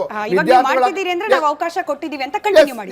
ಸೊ ಹಾಗಾಗಿ ಮೊದಲನೇದು. ಸೊ ಎರಡನೇದೇನು ಅಂತಂದ್ರೆ, ಈಗ ವೈಫಲ್ಯಗಳಾಗಿದೆ. ಆ ವೈಫಲ್ಯಗಳನ್ನು ಅಕ್ಸೆಪ್ಟ್ ಮಾಡ್ಕೊಳ್ಳಿ. ಅದನ್ನು ಬಿಟ್ಟು ನೀವು ಮಾತಾಡ್ತಿದ್ರೆ ಏನು, ರಾಹುಲ್ ಗಾಂಧಿ ಅವರು, ನಮ್ಮ ಮಿತ್ರರು ಹೇಳ್ತಾ ಇದ್ರು, ರಾಹುಲ್ ಗಾಂಧಿ ಅವರು ಜೆನ್ಸಿ. ಹೌದು, ಇವತ್ತು ಜೆನ್ಸಿ ಏನು ನಾಯಕತ್ವ ರಾಹುಲ್ ಗಾಂಧಿ ಅವರು ಇವತ್ತು ಈ ದೇಶದ ಸಮಸ್ಯೆಗಳಿಗೆ, ಈ ದೇಶದ ಯುವಕರ ಭವಿಷ್ಯಗಳಿಗೆ ಏನು ಆಶಾದಾಯಕರಾಗಿ ಬಂದಿರತಕ್ಕಂತ ಮಾನ್ಯ ರಾಹುಲ್ ಗಾಂಧಿ ಅವರು ವಿದ್ಯಾರ್ಥಿಗಳು ಕರೆ ಕೊಟ್ಟಿದ್ದಾರೆ. ಬನ್ನಿ ನಾವೆಲ್ಲ ಸೇರಿ ಒಂದು ಭವ್ಯ ಭಾರತವನ್ನು ಕಟ್ಟೋಣ. ಬಿಜೆಪಿ ಹಾಳು ಮಾಡಿರ್ತಕ್ಕಂಥ ಭಾರತವನ್ನ ಸರಿಪಡಿಸಿ ಭವ್ಯ ಭಾರತವನ್ನು ಕಟ್ಟೋಣ. ಪ್ರಪಂಚದಲ್ಲೇ ನಂಬರ್ 1 ಟೆಕ್ನಾಲಜಿನಲ್ಲಾಗ್ಲಿ, ಬೇರೆ ಅಭಿವೃದ್ಧಿನಾಗ್ಲಿ, ಮ್ಯಾನುಫ್ಯಾಕ್ಚರಿಂಗ್ ಆಗಲಿ, ಎಲ್ಲಾ ವಿಚಾರದಲ್ಲೂ ಭವ್ಯ ಭಾರತವನ್ನು ಕಟ್ಟೋಣ ಅಂತ ಒಂದು ಏನು ಕರೆ ಕೊಟ್ಟಿರೋದನ್ನ ಕೊಟ್ಟು ಬಂದಿದ್ದಾರೆ. ಅದರ ಅರ್ಥ ರಾಹುಲ್ ಗಾಂಧಿ ಅವರ ನಾಯಕತ್ವವನ್ನು ಅಕ್ಸೆಪ್ಟ್ ಮಾಡ್ಕೊಂಡು ಬಂದಿದ್ದಾರೆ. ಪ್ಲೀಸ್, ಯಾರು ಯುವಕರು ಈ ದೇಶದ ಯುವಕರು ಅಲ್ಲ, ಈ ದೇಶದಲ್ಲಿರ್ತಕ್ಕಂಥ ಪ್ರತಿಭಟನೆ ಜೊತೆಗೆ ಎಲ್ಲರೂ ಸಪೋರ್ಟ್ ಮಾಡ್ತಾ ಇರ್ತಕ್ಕಂಥ ಎಲ್ಲಾ ವಿದ್ಯಾರ್ಥಿಗಳು ಯುವಕರು. ಮಾನ್ಯ ಪ್ರಧಾನಮಂತ್ರಿಗಳ ಗ್ರಾಫ್ ಕೆಳಗಡೆ ಬಿದ್ದಿದೆ. ಹಾಗಾಗಿ ಅವ್ರೇನ್ ಮಾಡ್ತಾರೆ, ಎಸ್ಕೇಪ್ ಆಗುವಂತ ಪ್ರಯತ್ನ ಮಾಡ್ತಾ ಇದ್ದಾರೆ. ಅನುಮಾನ ಯಾಕೆ ಬಂತು ಅಂತಂದ್ರೆ, ಇವತ್ತು ಕಾಂಗ್ರೆಸ್ ಪಕ್ಷ ಪ್ರತ್ಯೇಕವಾಗಿ ಪ್ರತಿಭಟನೆ ಮಾಡ್ತಾ ಇದೆ. ಕಾಂಗ್ರೆಸ್ ಪಕ್ಷದಿಂದಲೂ ಕೂಡ ಯಾರು ಅಧಿಕೃತ ಪ್ರತಿನಿಧಿಗಳು ಈಗೇನ್ ಸಿಜೆಪಿನೋ ಯಾವುದೋ ನಡೆಸ್ತಾ ಇದೆ ಅಥವಾ ವಿದ್ಯಾರ್ಥಿಗಳ ಪ್ರತಿಭಟನೆ ಏನು ನಿಜವಾಗ್ಲೂ ನಡೀತಾ ಇದೆ, ಪ್ರಾಮಾಣಿಕ ವಿದ್ಯಾರ್ಥಿಗಳ ಪ್ರತಿಭಟನೆ, ಕಾಂಗ್ರೆಸ್ನವ್ರು ಯಾರು ಹೋಗಿ ಅಲ್ಲಿ ಸಾಥ್ ಕೊಟ್ಟಿದ್ದನ್ನು ನಾನು ಗಮನಿಸಲಿಲ್ಲ ಸರ್. ನೀವು ಗಮನಿಸಿದ್ರೆ ಅದನ್ನ ಹೇಳಿ ಅಂತ ವಿನಂತಿ ಮಾಡ್ಕೊಳ್ತಾ ಈ ಪ್ರತಿಭಟನೆಗೂ ಕಾಂಗ್ರೆಸ್ ಪಕ್ಷಕ್ಕೂ ಸಂಬಂಧ ಇಲ್ಲ ಅನ್ನೋ ರೀತಿಯಲ್ಲಿ ಇಲ್ಲಿವರೆಗೂ ನಾನು ಅದೇ ಹೇಳ್ತಾ ಇರೋದು. ಈ ವಿದ್ಯಾರ್ಥಿಗಳು ಯಾವುದೇ ಪಕ್ಷಕ್ಕೆ ಸೇರಿದವರಲ್ಲ. ಈ ವಿದ್ಯಾರ್ಥಿಗಳು ಈ ದೇಶದ ಆಸ್ತಿ. ಈ ದೇಶದ ಆಸ್ತಿಗೆ ಅನ್ಯಾಯವಾದಾಗ ಅದನ್ನ ಪ್ರತಿಭಟಿಸುವಂತ ಸಂದರ್ಭದಲ್ಲಿ ನಾವು ಹೇಳಿಕೆಯನ್ನ ಸಪೋರ್ಟ್ ಅನ್ನು ಕೊಟ್ಟಿದ್ದೇವೆ ಹೊರತು ಅವರು ನಮ್ಮ ಪಕ್ಷದವರಲ್ಲ. ಸೊ ಇವತ್ತೇನು ಗಲಾಟೆಗಳು ನಡೀತಾ ಇದೆ, ಏನು ಆಂಟಿ ನ್ಯಾಷನಲ್ ವಿಚಾರಗಳು ನಡೀತಾ ಇದೆ, ಅವರಷ್ಟು ಬಿಜೆಪಿ ಈ ಹೋರಾಟವನ್ನೇ ಹತ್ತಿಕ್ಕಲು, ಈ ಹೋರಾಟ ಇವತ್ತು ಇಲ್ಲೇ ಸ್ಟಾಪ್ ಮಾಡಬೇಕು. ಈ ಹೋರಾಟ ಏನಾದ್ರು ಮುಂದುವರೆದ್ರೆ ಈ ಕೇಂದ್ರ ಸರ್ಕಾರದ ಬುಡಕ್ಕೆ ಬರುತ್ತೆ, ಮಾನ್ಯ ಪ್ರಧಾನಮಂತ್ರಿಗಳ ಬುಡಕ್ಕೆ ಬರುತ್ತೆ ಅಂತೇಳಿ ಹತ್ತಿಕ್ಕುವಂತ ಕೆಲಸಕ್ಕೆ ಈ ಕೆಲಸವನ್ನ ಸ್ಟಾಪ್ ಮಾಡಿ ಗಲಾಟೆ ಮಾಡಿಸಿ ಹೇಗಾದ್ರೂ ಮಾಡಿ ಒಂದು ಗೋಲಿಬಾರನ್ನ ಮಾಡಿ ಈ ಹುಡುಗರು ವಿದ್ಯಾರ್ಥಿಗಳಿದ್ದಾರೆ ಎದುರಿಸುವಂತ ಕೆಲಸ ಮಾಡ್ತಾ ಇದ್ದಾರೆ. ಈ ವಿದ್ಯಾರ್ಥಿಗಳು ಈ ದೇಶದ ಏನು ಸ್ವತ್ತಾಗಿದ್ದಾರೆ, ಈ ದೇಶದ ಆಸ್ತಿ ಆಗಿರ್ತಕ್ಕಂಥ ವಿದ್ಯಾರ್ಥಿಗಳು ಯಾರೂ ಕೂಡ ಈ ಹೋರಾಟ ಇಲ್ಲಿಗೆ ನಿಲ್ಲುವುದಿಲ್ಲ. ಯಾಕೆ ಅಂತಂದ್ರೆ ಆಗಿರ್ತಕ್ಕಂಥ ಅನ್ಯಾಯ ಸಣ್ಣದಲ್ಲ, ಒಂದು ಬಾರಿ ಅಲ್ಲ, 153 ಕ್ವಶನ್ ಪೇಪರ್ ಲೀಕ್ ಆಗಿದೆ ಅಂತಂದ್ರೆ ಮಾನ್ಯ ಪ್ರಧಾನಮಂತ್ರಿಗಳು ಕಡ್ಡಬೀಜ ತಿಂತಾ ಇದ್ದಾರೆ. ಮಾನ್ಯ ಏನು ಶಿಕ್ಷಣ ಸಚಿವರು ಏನ್ ಮಾಡ್ತಾ ಇದ್ದಾರೆ, ಇಲ್ಲಿವರೆಗೂ ಒಂದು ಆಕ್ಷನ್ ತೆಗೆದುಕೊಂಡಿಲ್ಲ, ಅಂದ್ರೆ ಒಂದು ಹೇಳಿಕೆಯನ್ನು ಕೊಟ್ಟಿಲ್ಲ. ಇವಾಗ ಬಂದು ಹೇಳ್ತಾರೆ ಅದು 2 ತಿಂಗಳ ನಂತರ. ಯಾಕೆ 2 ತಿಂಗಳು ಏನ್ ಮಾಡ್ಕೊಂಡು ಕೂತಿದ್ರಿ? May 3 ಪೇಪರ್ ಲೀಕ್ ಆಯ್ತು, ಇವತ್ತು ಆಲ್ರೆಡಿ July 20 ಅಂದ್ರೆ ಸರಿಸುಮಾರು 2.5 ತಿಂಗಳ ನಂತರ ನೀವು ಕರೆದನ್ನು ಯಾರೋ ಮಾತಾಡ್ತೀರಾ ಅಂದ್ರೆ ಈ ಮೂಲ ಉದ್ದೇಶ ಏನು ಅಂದ್ರೆ ಈ ದೇಶದಲ್ಲಿ ಏನಾದ್ರೂ ಮಕ್ಕಳ ಜೀವನವನ್ನ ಹಾಳು ಮಾಡಬೇಕು, ವಿದ್ಯಾರ್ಥಿಗಳ ಭವಿಷ್ಯನ ಹಾಳು ಮಾಡಬೇಕು ಅಂತ ಹೇಳಿ ಮಾಡ್ತಾ ಇರ್ತಕ್ಕಂಥ ನಿಮ್ಮ ಬಿಜೆಪಿ ಅವರಿಗೆ ಪೇಪರ್ ಲೀಕ್ ಮಾಡಿ, ನಿಮ್ಮವ್ರಿಗೆ ನಿಮ್ಮ ಇನ್ಸ್ಟಿಟ್ಯೂಷನ್ಗಳಿಗೆ ಲೀಕ್ ಮಾಡಿ, ಈ ಸೀಕ್ರೆಟ್ ಟ್ಯೂಷನ್ ಅಂತ ಇದೆ, ಈ ಸೀಕ್ರೆಟ್ ಟ್ಯೂಷನ್ಸ್ ಗಳಿಗೆ ಈ ದೇಶದಲ್ಲಿ ಇರ್ತಕ್ಕಂಥ ಸೀಕ್ರೆಟ್ ಟ್ಯೂಷನ್ ಸೀಕ್ರೆಟ್ ಪಾಠಕ್ಕೆ ಏನು ಮಾರಕವಾಗಿರ್ತಕ್ಕಂಥ ಬಿಜೆಪಿ ದೇಶದ ಮಕ್ಕಳ ಭವಿಷ್ಯ ರಾಹುಲ್ ಗಾಂಧಿ ಅವರು ಕೊಟ್ಟ ಕರೆಯಿಂದಲೇ ವಿದ್ಯಾರ್ಥಿಗಳು ಬಂದ್ರು ಅನ್ನೋ ರಘು ದೊಡ್ಡೇರಿ ಅವರ ಹೇಳಿಕೆ ಬಗ್ಗೆ ಅನುಮಾನ ಆಯ್ತು. ಅದನ್ನ ಅವರೇ ಕ್ಲಾರಿಫೈ ಮಾಡಿದ್ರು, ಇಲ್ಲ ಕಾಂಗ್ರೆಸ್ ಪಕ್ಷ ಸಪರೇಟ್ ಆಗಿ ಪ್ರತಿಭಟನೆ ಮಾಡ್ತಿದೆ, ಈಗ ಪ್ರತಿಭಟನೆ ಮಾಡ್ತಾ ಇರುವ ವಿದ್ಯಾರ್ಥಿಗಳಿಗೂ ಕಾಂಗ್ರೆಸ್ ಪಕ್ಷಕ್ಕೂ ಯಾವುದೇ ರೀತಿ ಸಂಬಂಧ ಇಲ್ಲ ಅಂತ ಹೇಳಿ ಗೋವಿಂದ ರಾಜ್ ಅವರು ನಮ್ಮ ಜೊತೆ ದೂರವಾಣಿ ಸಂಪರ್ಕ ನಿಮ್ದೇ ಹೇಳಿಕೆ ಸರ್, ನಾನು ರಿಪೀಟ್ ಮಾಡಿದೆ ಅಷ್ಟೇ. ಗೋವಿಂದ ರಾಜ್ ಅವರು ನಮ್ಮ ಜೊತೆ ದೂರವಾಣಿ ಸಂಪರ್ಕದಲ್ಲಿದ್ದಾರೆ. ಸರ್ ನಮಸ್ಕಾರ. ಬನ್ನಿ ಸರ್. ನಮಸ್ತೆ. ಹೇಳಿ ಸರ್. ಪ್ಯಾನಲಿಸ್ಟ್ ನಮಸ್ತೆ ಮೇಡಮ್. ಹೇಳಿ ಸರ್. ನಾನು ಅಲ್ಲಿ ಕೂತಿರೋ ಎಲ್ಲರೂ ಕ್ವಶನ್ ಕೇಳಕ್ಕೆ ಇಷ್ಟಪಡ್ತೀನಿ, ಇನ್ಕ್ಲೂಡಿಂಗ್ ಬಿಜೆಪಿ, ಕಾಂಗ್ರೆಸ್, ಎಪಿ ಯಾರು ಕೂತಿದ್ದಾರೆ, ಇನ್ಕ್ಲೂಡಿಂಗ್ ಸ್ಟೂಡೆಂಟ್ಸ್ ಅಷ್ಟೇನೆ. ನನ್ನ ಒಂದು ರಿಕ್ವೆಸ್ಟ್ ಅಂದ್ರೆ ಸ್ಟೂಡೆಂಟ್ಸ್ ಗಳಿಗೆ ಈ ತರ ಪ್ರತಿಭಟನೆ ಮಾಡೋದ್ರಿಂದ ಏನು ಸಿಗಲ್ಲ. ಸಮಾಜ ಏನೋ ಒಂದು ಕಾನೂನ ಕೈ ತಗೊಂಡು ಕಿತ್ತಾಡೋದಲ್ಲ. ನಾವು ಸ್ಟೂಡೆಂಟ್ ಆಗಿದ್ದೋ ಪ್ರೊಟೆಸ್ಟ್ ಮಾಡಿದೀವಿ, ಸುಮಾರು ವಿಷಯಗಳು ನಾವು ಓಡಾಡಿದೀವಿ. ನಾವು ಗಲಾಟೆ ಮಾಡ್ತಿರ್ಲಿಲ್ಲ, ಪ್ರೊಟೆಸ್ಟ್ ಮಾಡ್ತಿದ್ದೋ. ಅದು ಆಗ್ತಿತ್ತು ಒಪ್ಪಿತ್ತು ಸೆಕೆಂಡ್. ಇವತ್ತು ನಮ್ಗೆ ಅಹಿಂಸೆ ಹೇಳ್ಕೊಟ್ಟಿದ್ರು ಗಾಂಧೀಜಿ ಅವರು. ಅಹಿಂಸೆ ಮೂಲಕನೇ ಪ್ರತಿಯೊಂದು ಇದು ಮಾಡ್ಕೊಂಡು ಹೋಗ್ಬೇಕು. ಬಟ್ ಇದರಲ್ಲಿ ಸ್ಟೂಡೆಂಟ್ಗಳನ್ನ ಏನ್ ಮಾಡ್ತಾ ಹೇಳ್ತಾರೆ, ನಿಮ್ಗೆ ಬೇವಕೂಫ್ ಮಾಡ್ತಾ ಇದಾರೆ. ಎಲ್ಲಾ 3 ಪಾರ್ಟಿಗಳು ಸೇರ್ಕೊಂಡು ಉಚ್ಚೆಬಿಸ್ತಾ ಇದಾರೆ. ದಯವಿಟ್ಟು ಸ್ಟೂಡೆಂಟ್ಸ್ ಎಕ್ಸಾಮ್ ಆಯ್ತು, ಪ್ರಾಬ್ಲಮ್ ಆಯ್ತು, ರೀ ಎಕ್ಸಾಮ್ ಆಗಿ ಎಕ್ಸಾಮ್ ಬರ್ತಿರೋ ಚೆನ್ನಾಗಿದ್ದಾರೆ, ಮುಂದಕ್ಕೆ ಅವ್ರು ಭವಿಷ್ಯ ನೋಡ್ಕೊಂತ ಇದ್ದಾರೆ. ಇಲ್ಲಿ 4 ಜನ ಗುಂಡಗಳನ್ನ ಸೇರಿಸಿ ಪ್ರತಿಭಟನೆ ಮಾಡಿಸಿ ನಮ್ಮ ದೇಶದ ಮರ್ಯಾದೆ ಹಾಳು ಮಾಡ್ಲಿಕ್ಕೆ ಎಲ್ಲಾ ಪಾರ್ಟಿಗಳು ಪ್ರಯತ್ನ ಪಡ್ತೇವೆ. ನಮ್ಗೆ ಗೊತ್ತೀನಿ, ನಾನು ಎಲ್ಲಾ ಪಾರ್ಟಿಗಳು ಹೇಳ್ತಾ ಇದ್ದೀನಿ, ಪ್ರತಿಯೊಂದು ಪಾರ್ಟಿಗಳು ಹೇಳ್ತಾ ಇದ್ದೀನಿ. ಇಷ್ಟೊಂದೆಲ್ಲ ದೊಡ್ಡ ಇಶ್ಯೂ ಆಗೋ ಸ್ಥಿತಿ ಇರ್ಲಿಲ್ಲ. ನೀವು ಎಎಪಿ ಅವ್ರು ಮಾಡ್ತಾ ಇದಾರೆ ಅಲ್ಲಿ ಕುತ್ಕೊಂಡು. ಪಂಜಾಬ್ ಅಲ್ಲಿ ಸ್ಟೂಡೆಂಟ್ಸ್ ಏನ್ ಮಾಡಿದ್ರು ಜೂನ್ ಅಲ್ಲಿ, ಕಾಂಗ್ರೆಸ್ ಅವ್ರು ಏನ್ ಮಾಡಿದ್ರು ಕೇರಳಲ್ಲಿ, ಬಿಜೆಪಿ ಅವ್ರು ಏನ್ ಮಾಡ್ತಾರೆ ಇವಾಗ ಇಲ್ಲಿ ಕುತ್ಕೊಂಡು ಮಾತಾಡಕ್ಕೆ ಏನಾಗಿತ್ತು ಮೇಡಮ್? Right sir, correct. ಅಂದ್ರೆ ಇಷ್ಟೆಲ್ಲ ಪ್ರತಿಭಟನೆ ಮಾಡ್ಲಿಕ್ಕೆ ಅವಕಾಶ ಮಾಡಿಕೊಟ್ಟಿದ್ದು ಅಂದ್ರೆ ನೀಟ್ ಪ್ರಶ್ನೆ ಪತ್ರಿಕೆ ಸೋರಿಕೆ ಆಗಿದ್ದೇನೆ ಮೂಲ ಕಾರಣ, ಅದು ಆಗಬಾರ್ದಾಗಿತ್ತು ಅಂತ ಹೇಳಿ. ಥ್ಯಾಂಕ್ ಯು ಗೋವಿಂದ ರಾಜು ಅವರೇ ಕರೆ ಮಾಡಿದ್ದಕ್ಕೆ. ಕಾಂತ್ ಕುಮಾರ್ ಅವರು ಒಂದು ರಿಯಾಕ್ಷನ್ ತಗೊಂಡ್ ಬರ್ತೀನಿ. ಬಂದೆ ಮೇಡಮ್. ಕಾಂತ್ ಕುಮಾರ್ ಅವರು ಅದಾದ್ಮೇಲೆ ನಿಮ್ಗೆ ಬರ್ತೀನಿ. ಕಾಂತ್ ಕುಮಾರ್ ಅವರೇ, ವಿದ್ಯಾರ್ಥಿಗಳಿಗೂ ಕೂಡ ಪೆಟ್ಟು ಬಿದ್ದಿದೆ, ಅವರು ಕೂಡ ಹಾಸ್ಪಿಟಲೈಸ್ ಆಗಿದ್ದಾರೆ. ಆ ಎಲ್ಲ ವಿದ್ಯಾರ್ಥಿಗಳು ಆದಷ್ಟು ಬೇಗ ರಿಕವರ್ ಆಗಲಿ, ಮತ್ತೊಮ್ಮೆ ಪ್ರತಿಭಟನೆಗೆ ಧುಮುಕ್ಲಿ ಅನ್ನೋ ಆಶಯ ಕಳಕಳಿಯೊಂದಿಗೆನೇ ಪ್ರಶ್ನೆ ಕೇಳ್ತಾ ಇದ್ದೀನಿ. ಈ ದೇಶದ ಭದ್ರತೆಗಾಗಿ ಹಗಲಿರುಳು ದುಡಿಯುವಂತಹ ಪೊಲೀಸ್ ಸಿಬ್ಬಂದಿ, ಭದ್ರತಾ ವ್ಯವಸ್ಥೆಗೆ ನಿಯೋಜನೆ ಮಾಡಲಾಗಿದ್ದ RAF ಸಿಬ್ಬಂದಿ, ಯಾವ ವಿದ್ಯಾರ್ಥಿಗೆ ಸರ್ ನಾನು ಈ ದೇಶದ ಪ್ರಜೆ, ಮುಂದೆ ಭವಿಷ್ಯದ ನಾನು ಕೂಡ ಒಬ್ಬ ಪೊಲಿಟಿಷಿಯನ್ ಆಗಬಹುದು, ಈ ದೇಶವನ್ನ ಕಟ್ಟುವ ಜವಾಬ್ದಾರಿ ನನ್ನ ಹೆಗಲ ಮೇಲೆ ಕೂಡ ಇದೆ ಅನ್ನೋದು ಅರ್ಥ ಯಾವ ವಿದ್ಯಾರ್ಥಿ ಈ ದೇಶದ ಪೊಲೀಸು ಭದ್ರತಾ ಸಿಬ್ಬಂದಿಗಳು RAF ಸಿಬ್ಬಂದಿಗಳ ಮೇಲೆ ಹಲ್ಲೆ ಮಾಡ್ಲಿಕ್ಕೆ ಮುಂದಾಗುವ ಮನಸ್ಥಿತಿಗೆ ಹೋಗ್ತಾರೆ?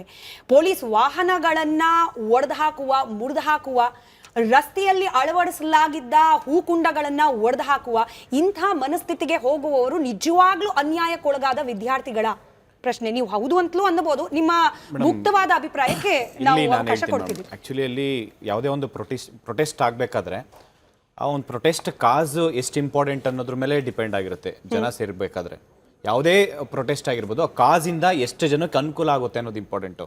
ಈಗ ದೇಶದಲ್ಲಿ ನೀಟ್ ಎಕ್ಸಾಮ್ಸ್, ಯಾವುದೇ ಒಂದು ಕಾಂಪಿಟೇಟಿವ್ ಎಕ್ಸಾಮ್ಸು ಬರಿತಾ ಇರೋಂಥ ಒಂದು ಆಸ್ಪಿರೆಂಟ್ಸಿಗೆ ಅದೊಂದು ಟರ್ನಿಂಗ್ ಪಾಯಿಂಟ್. ಆ ಟರ್ನಿಂಗ್ ಪಾಯಿಂಟಲ್ಲಿ ಈ ಥರ ಮಿಸ್ಟೇಕ್ಸ್ ಆದಾಗ ಪ್ರತಿಭಟನೆ ಮಾಡೋದು ಸಹಜ. ಈ ಪ್ರತಿಭಟನೆಯಲ್ಲಿ ನನಗನ್ಸ್ದಂಗೆ ನಾನು ಅವಾಗಲೇ ಹೇಳಿದೆ ಮೇಡಮ್, ಒಂದು 10% ಯಾವ ಥರ ಇದ್ದಾರೆ ಅಂತಂದರೆ ಆಂಟಿ ಸೋಷಿಯಲ್ ಎಲಿಮೆಂಟ್ಸ್ ಯಾರಿದ್ದಾರೆ ಪೀಪಲ್ಸ್ ಅವ್ರು ಬಂದಿದ್ದಾರೆ ಇನ್ವಾಲ್ವ್ಮೆಂಟು. ಮೊದಲೇ ಪ್ರೀ ಪ್ಲ್ಯಾನಲ್ಲಿ ಬಂದಿದ್ದಾರೆ ಅವರೀಗ. ಫಾರ್ ಎಕ್ಸಾಂಪಲ್ಲು ಪೊಲೀಸ್ ಮೇಲೆ ಆ ಬ್ಯಾರಿಗೇಟ್ ನೂಕಾಡ ಅಂಥದ್ದು ಮತ್ತು ಬಸ್ನ ಪುಡಿ ಮಾಡೋ ಅಂಥದ್ದು ಅವೆಲ್ಲ ಅವಶ್ಯಕತೆ ಏನಿಲ್ಲ ಮೇಡಮ್. ಮತ್ತು ಇನ್ನೊಂದೇನಂದ್ರೆ ಇದೆಲ್ಲ ಆಗುತ್ತೆ ಅಂತ ಇಂಟೆಲಿಜೆನ್ಸ್ ಪೊಲೀಸ್ ಡಿಪಾರ್ಟ್ಮೆಂಟಿಗೆ ಗೊತ್ತಿಲ್ದಿರೋ ಏನೂ ಇಲ್ಲ ಮೇಡಮ್. ಇವತ್ತು ನಾಳೆ ಏನಾಗುತ್ತೆ ಅಂತ ಇವತ್ತು ಗೊತ್ತಿರುತ್ತೆ ಅವರಿಗೆ. ನಾಳೆ ರಿಪೋರ್ಟ್ ಇವತ್ತೇ ADGP ಅವರು ನಮ್ಮ ಮಾನ್ಯ ಮುಖ್ಯಮಂತ್ರಿ ಅವರಿಗೆ ರಿಪೋರ್ಟ್ ಕೊಡ್ತಾರ ಅಂತ ಸನ್ನಿವೇಶ. ಮತ್ತು ಈಗಿರೋಂಥ ಒಂದು ಟೆಕ್ನಾಲಜಿಯಲ್ಲಿ ನಾಳೆ ಏನೇನು ಆಗುತ್ತೆ ಅಂತ ಇವತ್ತು ಗೊತ್ತಿರುತ್ತೆ. ಮತ್ತು ನೆಕ್ಸ್ಟ್ 20 ಡೇಸ್ ಮೇಡಮ್ 23ನೇ ದಿನ ಪ್ರೊಟೆಸ್ಟ್ ಮಾಡ್ತಾ ಇರೋಂಥದ್ದು. ಒಂದು ವಾರದಿಂದ ಹೇಳ್ತಾ ಇದ್ದಾರೆ ನಾವು ಪ್ರೊಟೆಸ್ಟ್ ಮಾಡ್ತೀವಿ, ಪಾರ್ಲಿಮೆಂಟ್ ಮಾರ್ಚ್ ಮಾಡ್ತೀವಿ ಅಂತೇಳಿ. ಅಷ್ಟೆಲ್ಲ ಹೇಳಿದ್ಮೇಲೆ ಪೊಲೀಸ್ ಪರ್ಮಿಷನ್ಸ್ ಇಲ್ಲ ಅಂತ ಲಾಸ್ಟ್ ಮೂಮೆಂಟಲ್ಲಿ ಯಾಕೆ ಹೇಳ್ಬೇಕು ಮೇಡಮ್? ಮೊದಲೇ ಒಂದು ವಾರ ಮುಂಚೆ ನಾವು ಪೊಲೀಸ್ ಪರ್ಮಿಷನ್ಸ್ ಕೊಟ್ಟಿಲ್ಲ. ಲಾಸ್ಟ್ 1 ವೀಕಿಂದ ಒಂದು 4 ಜನ ಸ್ಟೂಡೆಂಟ್ಸ್ನ ಕರ್ಕೊಂಡೋಗಿ ಸರ್ಕಾರದಲ್ಲಿರೋ ಪ್ರಧಾನಮಂತ್ರಿನ ಇಲ್ಲ ಶಿಕ್ಷಣ ಸಚಿವರನ್ನ ಬೇರೆ ಸಚಿವರನ್ನ ಇಲ್ಲ ಇಲಾಖೆಗೆ ಭೇಟಿ ಮಾಡಿ ಅವ್ರ ಸಮಸ್ಯೆ ಏನಿದೆ, 20 ಜನ ಡೆತ್ ಆಗಿದ್ದಾರೆ, ಅವ್ರಿಗೆ ಏನು ಜಾಸ್ತಿ ಕೇಳಲಿಲ್ಲ ಅವರು. ಜಸ್ಟ್ 1 ಕೋಟಿ ಕೊಡಿ, ಇಲ್ಲಾಂದ್ರೆ ಅವ್ರಿಗೆ ಏನಾದರೂ ಒಂದು ಅನುದಾನ ಕೊಡಿ, ಅವ್ರ ಮನೇಲಿ ಇರೋರು ಜಾಬ್ ಕೊಡಿ, ಇಲ್ಲ ಇಡೀ ಸೊಸೈಟಿ ಮುಂದೆ ಬಂದು ಪ್ರೆಸ್ ಮೀಟ್ ಮಾಡಿ ಅವರಿಗೆ ಏನ್ ಮಾಡ್ತೀರಾ ಏನಿಲ್ಲ ಅಂತ ಹೇಳಿ. ಈಗ ಅವರು ಪಾಕಿಸ್ತಾನದಿಂದ ಸಪೋರ್ಟ್ ಕೊಡ್ತಾ ಇದಾರೆ ಅಂತ ಹೇಳ್ಬಿಟ್ಟು ಈ ಗೌರ್ಮೆಂಟಿಗೆ ಗೊತ್ತಿಲ್ಲ ಅಂತಲ್ಲ ಮೇಡಮ್. ಇಷ್ಟು ದೊಡ್ಡ ಪ್ರೊಟೆಸ್ಟ್ ಆಗ್ತಿದೆ ಅಂತ ಗೊತ್ತಿಲ್ಲ ಅಂತಲ್ಲ. ಬಟ್ ಈ ತರ ಆಗ್ತಾ ಇದೆ ಅಂತಂದ್ರೂ ಗೌರ್ಮೆಂಟ್ ಸುಮ್ಮನೆ ನೋಡ್ಕೊಂಡಿದ್ಯಲ್ಲ, ಇದು ನಮ್ಮ ಏನು ಅಂದ್ರೆ ವೋಟ್ ಹಾಕಿದಾರಲ್ಲ ಅವರು ಎಚ್ಚೆತ್ಕೊಬೇಕಾಗಿರೋಂಥದ್ದು. ಯಾಕೆ ಅಂತಂದ್ರೆ ಇದು ಮೇಡಮ್ ಇದು ಫಸ್ಟ್ ಟೈಮ್ ಅಲ್ಲ, ಇದು ಹಿಂಗೆ ಬಿಟ್ಟ ಅಂದ್ರೆ ನೆಕ್ಸ್ಟ್ 10 ಡೇಸ್ ಇದು ಇನ್ನೂ ಕಂಟಿನ್ಯೂ ಆಗ್ತಾ ಹೋಗುತ್ತೆ. ನಮ್ಮ ದೇಶದ ಪ್ರಾಪರ್ಟಿ ಒಂದ್ಸತಿ ಇದನ್ನ ಈ ತರ ಇಷ್ಟೆಲ್ಲ ಹಾಳಾಗ್ತಾ ಇದೆ ಅಂದ್ರೆ ಪ್ರಾಪರ್ಟಿ ನಾವು ಇನ್ನೂ ಒಂದು 10 ವರ್ಷ ಹಿಂದೆ ಹೋಗ್ತೀವಿ. ಎಷ್ಟು ಜನ ಇದ್ರಲ್ಲಿ ಇನ್ವಾಲ್ವ್ಮೆಂಟ್ ಆಗ್ತಿದ್ದಾರೆ, ಲಕ್ಷಾಂತರ ಜನ. ಎಷ್ಟು ಜನ ಅವ್ರ ಟೈಮ್ ವೇಸ್ಟ್ ಆಗ್ತಾ ಇದೆ, ಎಷ್ಟು ಪ್ರಾಪರ್ಟಿ ಡ್ಯಾಮೇಜ್ ಆಗ್ತಾ ಇದೆ. ಇದನ್ನೆಲ್ಲ ನೋಡ್ತಾ ಇದ್ರೆ ಇದೇ ರಿಸೋರ್ಸ್ನ ಬೇರೆದಕ್ಕೆ ಯುಟಿಲೈಸ್ ಮಾಡ್ಕೊಳ್ಳಿ. ನಮ್ಮ ದೇಶ ಇನ್ನೂ ಒಂದು 5 ವರ್ಷ ಮುಂದೆ ಹೋಗುತ್ತೆ. ಈಗ ನಾವು ಇರೋ ಟೆಕ್ನಾಲಜಿನ ಯುಟಿಲೈಸ್ ಮಾಡ್ಕೊಂಡು ಬೇರೆ ಆಕ್ಟಿವಿಟೀಸ್ ಮಾಡಬೇಕು. ಒಂದು ಎಕ್ಸಾಮ್ ಮೇಡಮ್ ಸಿಂಪಲ್ ನಾನು ಹೇಳ್ತೀನಿ ಕೇಳಿ. ಆ ಎಕ್ಸಾಮ್ಸು ಆರ್ಮಿ ಯೂಸ್ ಮಾಡ್ಕೊಳೋದು, ನೇವಿದು, ಏರ್ ಫೋರ್ಸ್ ಇದೆಲ್ಲ ಯೂಸ್ ಮಾಡ್ಕೊಂಡು ಟೆಲಿಗ್ರಾಮ್ ಬ್ಯಾನ್ ಮಾಡೋಂಥ ಅವಶ್ಯಕತೆನೇ ಇಲ್ಲ. 23 ಲಕ್ಷ ಜನ ಎಕ್ಸಾಮ್ ಬರೀತಾ ಇದ್ದಾರೆ. ಅದು ಎಂಟೈರ್ 28 ಸ್ಟೇಟ್ಸು 8 ಯೂನಿಯನ್ ಟೆರಿಟರಿಯಲ್ಲಿ ಎಕ್ಸಾಮ್ಸ್ ಆಗ್ತಾ ಇದೆ ಅಂತಂದಾಗ ಜಸ್ಟ್ 1 ಅವರ್ ಬಿಫೋರ್ ಸ್ಟೂಡೆಂಟ್ಸ್ನ ಕ್ಲಾಸ್ ರೂಮಲ್ಲಿ ಇದ್ದಾಗ ಎಲ್ಲ ಒಂದು ಸೆಂಟರ್ಗೆ ಕ್ವಶನ್ ಪೇಪರ್ ಸೆಂಡ್ ಮಾಡಿ ಅಲ್ಲೇ ಪ್ರಿಂಟ್ ತಗೊಂಡು ಅಲ್ಲೇ ಕೊಡ್ಬೋದಾಯ್ತು. ಇಲ್ಲ ಮೇಡಮ್ ನಾನು ಹೇಳ್ತೀನಿ ಕ್ವಶನ್ ಪೇಪರ್ ಇಲ್ಲ ಮೇಡಮ್ ಒಂದ್ ನಿಮಿಷ ಎಕ್ಸ್ಕ್ಯೂಸ್ ಮಿ ಒಂದೇ ನಿಮಿಷ. ಕ್ವಶನ್ ಪೇಪರ್ ತಗೊಂಡೋದಕ್ಕೆ ಇದಕ್ಕೆಲ್ಲ ರಿಸೋರ್ಸ್ ಯೂಸ್ ಮಾಡ್ಕೊಂಡಿರೋದು. ಕ್ವಶನ್ ಪೇಪರ್ ಬಿಫೋರ್ 1 ಅವರ್ ಸ್ಟೂಡೆಂಟ್ಸ್ನೆಲ್ಲ ಎಂಟರ್ ಅಂದ್ರೆ ಕ್ಲಾಸ್ ರೂಮ್ ಅಲ್ಲಿ ಇದ್ ಮಾಡ್ಕೊಂಡು ಅಲ್ಲೇ ಪ್ರಿಂಟ್ ತಗೊಂಡು ಕ್ವಶನ್ ಪೇಪರ್ ಅಲ್ಲೇ ಡಿಸ್ಟ್ರಿಬ್ಯೂಟ್ ಮಾಡಿ ಎಕ್ಸಾಮ್ಸ್ ಕಂಡಕ್ಟ್ ಮಾಡಬಹುದಾಯ್ತು. Same day within same day ಎಲ್ಲಾ ಕ್ವಶನ್ ಪೇಪರ್ ಆನ್ಸರ್ ಶೀಟ್ ನ 2 ಅವರ್ಸ್ ಅಲ್ಲಿ ಸ್ಕ್ಯಾನ್ ಮಾಡಿ ಎಲ್ಲರಿಗೂ ಮಾಡಬಹುದು. Very simple madam. ಒಂದು ಎಕ್ಸಾಮ್ಸ್ ಕಂಡಕ್ಟ್ ಮಾಡೋದು ಮೇಡಮ್, ಎಕ್ಸಾಮ್ಸ್ ಕಂಡಕ್ಟ್ ಮಾಡೋದು ಇಷ್ಟೆಲ್ಲ ರಿಸ್ಟ್ರಿಕ್ಷನ್. ಪ್ರಶ್ನೆ ಕೇಳಿಸ್ಕೊಳ್ಳಿ, ಕರೆಕ್ಟು. ಈ ಪ್ರತಿಭಟನೆಗಳ ಹಿಂದಿರುವವರ ಉದ್ದೇಶದ ಬಗ್ಗೆ ಪದೇ ಯಾಕೆ ಪ್ರತಿಭಟನೆ ಆಗಬೇಕಾಗಿರುವ ಉದ್ದೇಶದ ಕಡೆಗೇನೆ ಹೋಗ್ತಾ ಇಲ್ಲ, ಸಿಗಬೇಕಾದ ನ್ಯಾಯದ ಪರವಾಗೇನೆ ಹೋಗ್ತಿಲ್ಲ ಅನ್ನೋ ಅನುಮಾನಕ್ಕೆ ಸಿಜೆಪಿಯ ಸ್ಪೋಕ್ ಪರ್ಸನ್ ಒಬ್ರು ವಿಜೇತ್ ಅಂತ ಹೇಳಿ ಇವತ್ತು ಬಿಡುಗಡೆ ಮಾಡಿರುವ ಹೇಳಿಕೆಯಲ್ಲಿ ಮೇಡಮ್ ಹೇಳ್ಬಿಡ್ತೀನಿ, ಇಲ್ಲಿ ಅಂದ್ರೆ ಪ್ರತಿಭಟನೆಯ ಭಾಗವಾಗಿರುವ ಕೆಲವರು ಪಾಲಿಟಿಕ್ಸ್ ನಲ್ಲಿ ಅಂದ್ರೆ ನೇರವಾಗಿ ರಾಜಕೀಯದಲ್ಲಿ ಇನ್ವಾಲ್ವ್ ಆಗಿದ್ದಾರೆ. I don't want to be part of these idiots. whatever I'm doing out of my own accord and for the nation. ದೇಶಕ್ಕೋಸ್ಕರ ಮಾಡ್ತಾ ಇದ್ದೀನಿ. ನೀವು ಈ ಪ್ರತಿಭಟನೆಯ ಹಿಂದೆ ನಡೆಸ್ತಾ ಇರುವ ರಾಜಕೀಯ, ಪ್ರತಿಭಟನೆ ಹೆಸರಲ್ಲಿ ನಡೆಸ್ತಾ ಇರುವ ದೇಶದ ವಿರುದ್ಧವಾದ ಚಟುವಟಿಕೆಗೆ ನನ್ನ ಧಿಕ್ಕಾರ ಅಂತ ಹೇಳಿ ಆಚೆ ಬಂದಿದ್ದಾರೆ. ಅಂದ್ರೆ ಅಲ್ಲಿಗೆ ಮತ್ತೆ ಬಂದ್ಬಿಡುತ್ತೆ, ವಿದ್ಯಾರ್ಥಿಗಳ ಪ್ರತಿಭಟನೆಯನ್ನ ವೇದಿಕೆಯಾಗಿ ಬಳಕೆ ಮಾಡ್ಕೊಳ್ತಿರುವವರನ್ನ ನಾವು ಪ್ರಶ್ನೆ ಮಾಡ್ಬೇಕಾ ಬೇಡ? ಇಲ್ಲ ಮೇಡಮ್, ಇವತ್ತು ನಮ್ ದೇಶ ಒಂದು ವಾಲ್ಕೆನೋ ಮೇಲೆ ನಿಂತಿದೆ ಮೇಡಮ್. ಶಿಕ್ಷಣ ಎಷ್ಟು ಮಟ್ಟಿಗೆ ಕಮೋಡಿಟಿ ಆಗೋಗಿದೆ ಅಂತಂದ್ರೆ ಕಳೆದ 10 ವರ್ಷದಲ್ಲಿ 1 ಲಕ್ಷ ಸರ್ಕಾರಿ ಶಾಲೆ ಮುಚ್ಚೋಗಿದೆ ಮೇಡಮ್. ಪ್ರತಿ ವರ್ಷ ಸ್ಟೂಡೆಂಟ್ ಸುಯಿಸೈಡ್ ಫಾರ್ಮರ್ ಸುಯಿಸೈಡ್ಸ್ ಗಿಂತಲೂ ಜಾಸ್ತಿ ಆಗ್ತಾ ಇದೆ. ಇಲ್ಲಿ ಇದು ಒಂದು ಪಾರ್ಟಿ ಅಲ್ಲ ಮೇಡಮ್. 1986 ನಲ್ಲಿ ಬುನಾದಿ ಹಾಕಿದ್ದು ನೀಟ್ಗೆ. ಫಸ್ಟ್ ಮನಮೋಹನ್ ಸಿಂಗ್ ಅವ್ರು ಇದ್ದಾಗ 2010 ನಲ್ಲಿ ಫಸ್ಟ್ ನೀಟ್ ಪ್ರಪೋಸಲ್ ಬಂತು. MCI medical council of India first proposal ಇಟ್ಟಿತ್ತು. ಆವಾಗ ಸ್ಟೂಡೆಂಟ್ಸ್ ಎಜುಕೇಶನ್ ಇಸ್ ಫೈಟ್ ಮಾಡಿ 1 ನೇಷನ್ 1 ಎಕ್ಸಾಮ್ ಅನ್ನೋ ಪ್ರಾಬ್ಲಮ್ ಇದೆ. ಯಾಕಂದ್ರೆ ಒಂದೊಂದು ರೀಜನ್ಗೂ ಸ್ಪೆಸಿಫಿಸಿಟಿ ಇದೆ. ಅದನ್ನ ಮೀರಿ ಒಂದು ಪರೀಕ್ಷೆ ತರಬಾರ್ದು ಅಂತ ಫೈಟ್ ಮಾಡಿದಕ್ಕೆ ವಾಪಸ್ ಹೋಯ್ತದು. ಅದನ್ನ ಮತ್ತೆ NEP ತಂದ್ಬಿಟ್ಟು NEP ಮೂಲಕ ಇದನ್ನ ಇಂಪ್ಲಿಮೆಂಟ್ ಮಾಡ್ತಾರೆ ಮೇಡಮ್. ಇಲ್ಲಿ ಮಾತಾಡೋದಕ್ಕೆ ನಮ್ಮ ಸಂಘಟನೆಗೆ ನನಗೆ ನೈತಿಕತೆ ಇದೆ ಮೇಡಮ್. ಯಾಕಂದ್ರೆ ಕಳೆದ 2 ವರ್ಷದಿಂದ ಕರ್ನಾಟಕನಲ್ಲಿ KPS ನ ವಿರೋಧಿಸಿ ಕಾಂಗ್ರೆಸ್ ಗವರ್ಮೆಂಟ್ ನ ವಿರೋಧಿಸಿ ಹೋರಾಟ ಮಾಡ್ತಾ ಇದೀವಿ. ನಮಗೆ ನೈತಿಕತೆ ಇದೆ. ಇಲ್ಲಿ ನಾವು ಕೇಳ್ತಾ ಇರೋ ಮೂಲಭೂತ ಪ್ರಶ್ನೆ ಮೇಡಮ್, ನಮ್ ದೇಶ ವಾಲ್ಕೆನೋ ಮೇಲೆ ಇದೆ ಮೇಡಮ್. ಇವತ್ತು ಶಿಕ್ಷಣದ ಬಗ್ಗೆ ಎಷ್ಟ್ರ ಮಟ್ಟಿಗೆ ಆಕ್ರೋಶ ಹೊಟ್ಟೆಲ್ ಕುದೀತಿದೆ ಬಡವ್ರಿಗೆ ಅಂತಂದ್ರೆ, ಅಪ್ಪ ಅಮ್ಮನ್ಗೆ ಅವ್ರ ಮಕ್ಕಳನ್ನ ಒಳ್ಳೆ ಶಾಲೆ ಕಳ್ಸಕ್ ಆಗ್ತಿಲ್ಲ ಮೇಡಮ್. ಶಾಲೆ ಕಳ್ಸಿದ್ರೆ ತಲೆ ಮೇಲೆ ರೂಫ್ ಬಿದ್ದೋಗುತ್ತೆ ಅಂತ ಪರಿಸ್ಥಿತಿನಲ್ಲಿ ಇದೀವಿ. ಕಲಬುರ್ಗಿನಲ್ಲಿ ಕಾಲೇಜಲ್ಲಿ ಪಾಠ ಮಾಡ್ತಿರ್ಬೇಕಾದ್ರೆ ತಲೆ ಮೇಲೆ ಬಿದ್ದೋಗುತ್ತೆ ಮೇಡಮ್. ಈ ಯಾರು ಇಡೀ ವರ್ಕಿಂಗ್ ಕ್ಲಾಸ್ ಇವತ್ತು ನೀಟ್ ಎಕ್ಸಾಮ್ ಎಂಟ್ರು ಮಾಡಕ್ ಆಗ್ತಿಲ್ಲ ಮೇಡಮ್. ಕೋಚಿಂಗ್ ಇಂಡಸ್ಟ್ರಿಗಳು ಹೆಂಗ್ ಬೆಳ್ಕೊಂಡಿದೆ ಇವತ್ತು. ಇನ್ನ 2 ವರ್ಷದಲ್ಲಿ 1.5 ಲಕ್ಷ ಕೋಟಿ ರೂಪಾಯಿ ಟರ್ನ್ ಔಟ್ ಬರುತ್ತೆ ಈ ಕೋಚಿಂಗ್ ಇಂಡಸ್ಟ್ರಿ. ನಾವ್ ಏನ್ ಎಕ್ಸ್ಪೆಕ್ಟ್ ಮಾಡ್ತಾ ಇದೀವಿ ಸರ್ಕಾರದಿಂದ? ಫಸ್ಟ್ ಕೋಚಿಂಗ್ ಇಂಡಸ್ಟ್ರಿಗಳಿಗೆ ಕಡಿವಾಣ ಹಾಕಿ, ಯಾರೆಲ್ಲ ದುಡ್ಡು ಲಾಭ ಮಾಡ್ಕೋತಿದಾರೆ ಸ್ಟಾಪ್ ಮಾಡಿ. ಕೋಟಾನಲ್ಲಿ ಮೇಡಮ್ ಸೂಸೈಡ್ ನಿಲ್ಸೋದಕ್ಕೆ ಫ್ಯಾನ್ ಗಳಿಗೆ ನೆಟ್ ಹಾಕ್ತಿದ್ದಾರೆ ಮೇಡಮ್. ಎಂತ ಪರಿಸ್ಥಿತಿಗೆ ಬಂದಿದೀವಿ ನಾವು. ಕೂಡ ಇಂಥವ್ರದೇ ಕೈವಾಡ ಇದೆ ಅನ್ನೋ ಆರೋಪ. ಅಲ್ಲಿ ಸೈಕಾಲಜಿ ಏನಿದೆ, ವಿದ್ಯಾರ್ಥಿಗಳ ಸೈಕಾಲಜಿ. ಇಲ್ಲಿ ನಮ್ಗೆ ಹಾರ್ಟ್ ಬೇಕಲ್ವಾ ಮೇಡಮ್, ನಮ್ಗೊಂದು ಹೃದಯ ಬೇಕಲ್ವಾ? ಯಾವ ವಿದ್ಯಾರ್ಥಿಗಳು ಸಫರ್ ಆಗ್ತಿದ್ದಾರೆ, ಯಾವ ಮಕ್ಳು ಇವತ್ತು ಶಾಲೆ ಮೆಟ್ಲು ಏರಕ್ ಆಗ್ತಿಲ್ಲ. ಮೆಡಿಕಲ್ ಕನ್ಸು ದುಬಾರಿ ಆಗೋಗಿದೆ ಮೇಡಮ್. 23 ಲಕ್ಷ ವಿದ್ಯಾರ್ಥಿಗಳಲ್ಲಿ ಬರೀ 1 ಲಕ್ಷ ಮಕ್ಳಿಗೆ ಸೀಟ್ ಸಿಗುತ್ತೆ. 50,000 ಗವರ್ಮೆಂಟ್ ಸೀಟ್ ಅಷ್ಟೇ. ಮಿಕ್ಕಿರೋದು 114 marks madam, less than 15%. Passing marks ಅಲ್ಲ, 15% ತಗೊಂಡಿರೋ ಒಬ್ಬ ಸ್ಟೂಡೆಂಟ್ ಕೋಟಿ ರೂಪಾಯಿ ಸೂಟ್ ಕೇಸ್ ಅಲ್ಲಿ ಇಟ್ಕೊಂಡು ಹಂಗೆ ಹೋಗ್ತಾನೆ ಮೆಡಿಕಲ್ ಕಾಲೇಜ್ ಒಳಗೆ. ಇಷ್ಟ್ರ ಮಟ್ಟಿಗೆ ಈ ಒಂದು ಸೆಪರೇಷನ್ ನಡೀತಾ ಇದೆಯಲ್ಲ ಮೇಡಮ್, ಬಡವರ್ನ ಶ್ರೀಮಂತರನ್ನ 2 ಕೇಂದ್ರದಲ್ಲಿ ತಳ್ಳುತ್ತಾ ಇದೆ ಅಲ್ಲ ಸಿಸ್ಟಮ್. ಇದು ನಾವು ವಾಲ್ಕೆನೋ ಮೇಲೆ ಇದೀವಿ ಮೇಡಮ್. ಭಗತ್ ಸಿಂಗ್ ಮತ್ತೆ ಕಾಲ್ ಕೊಡ್ತಾರೆ. ವೆರಿ ವ್ಯಾಲಿಡ್ ಪಾಯಿಂಟ್ ಅಭಯ ಅವ್ರು ಹೇಳ್ದಂಗೆ. ಈ ದೇಶದ ನಾಗರಿಕರಿಗೆ, ಎಸ್ಪೆಷಲಿ ವಿದ್ಯಾರ್ಥಿಗಳ ಪೋಷಕರಿಗಿದ್ದ ವಿಶ್ವಾಸ ಏನು? ನಾ ಖಾವುಂಗ ನಾ ಖಾನೆ ದೂಂಗ ಅಂದ್ರು. ಕರೆಕ್ಟ್, ನೀವು ಸೀದಾ ಹಾತಿಂದ ತಿಂತಾ ಇಲ್ಲಪ್ಪ, ಹಿಂದೆ ತಿರುಗಿಸಿ ಮುಂದೆ ತಿರುಗಿಸಿ ಕೆಳಗಿಂದ ಮೇಲಿಂದ, ಇದೆಲ್ಲವೂ ಕೂಡ ಭ್ರಷ್ಟಾಚಾರನೇ ಅಲ್ವಾ ಮೋಹನ್ ವಿಶ್ವ ಅವರೇ?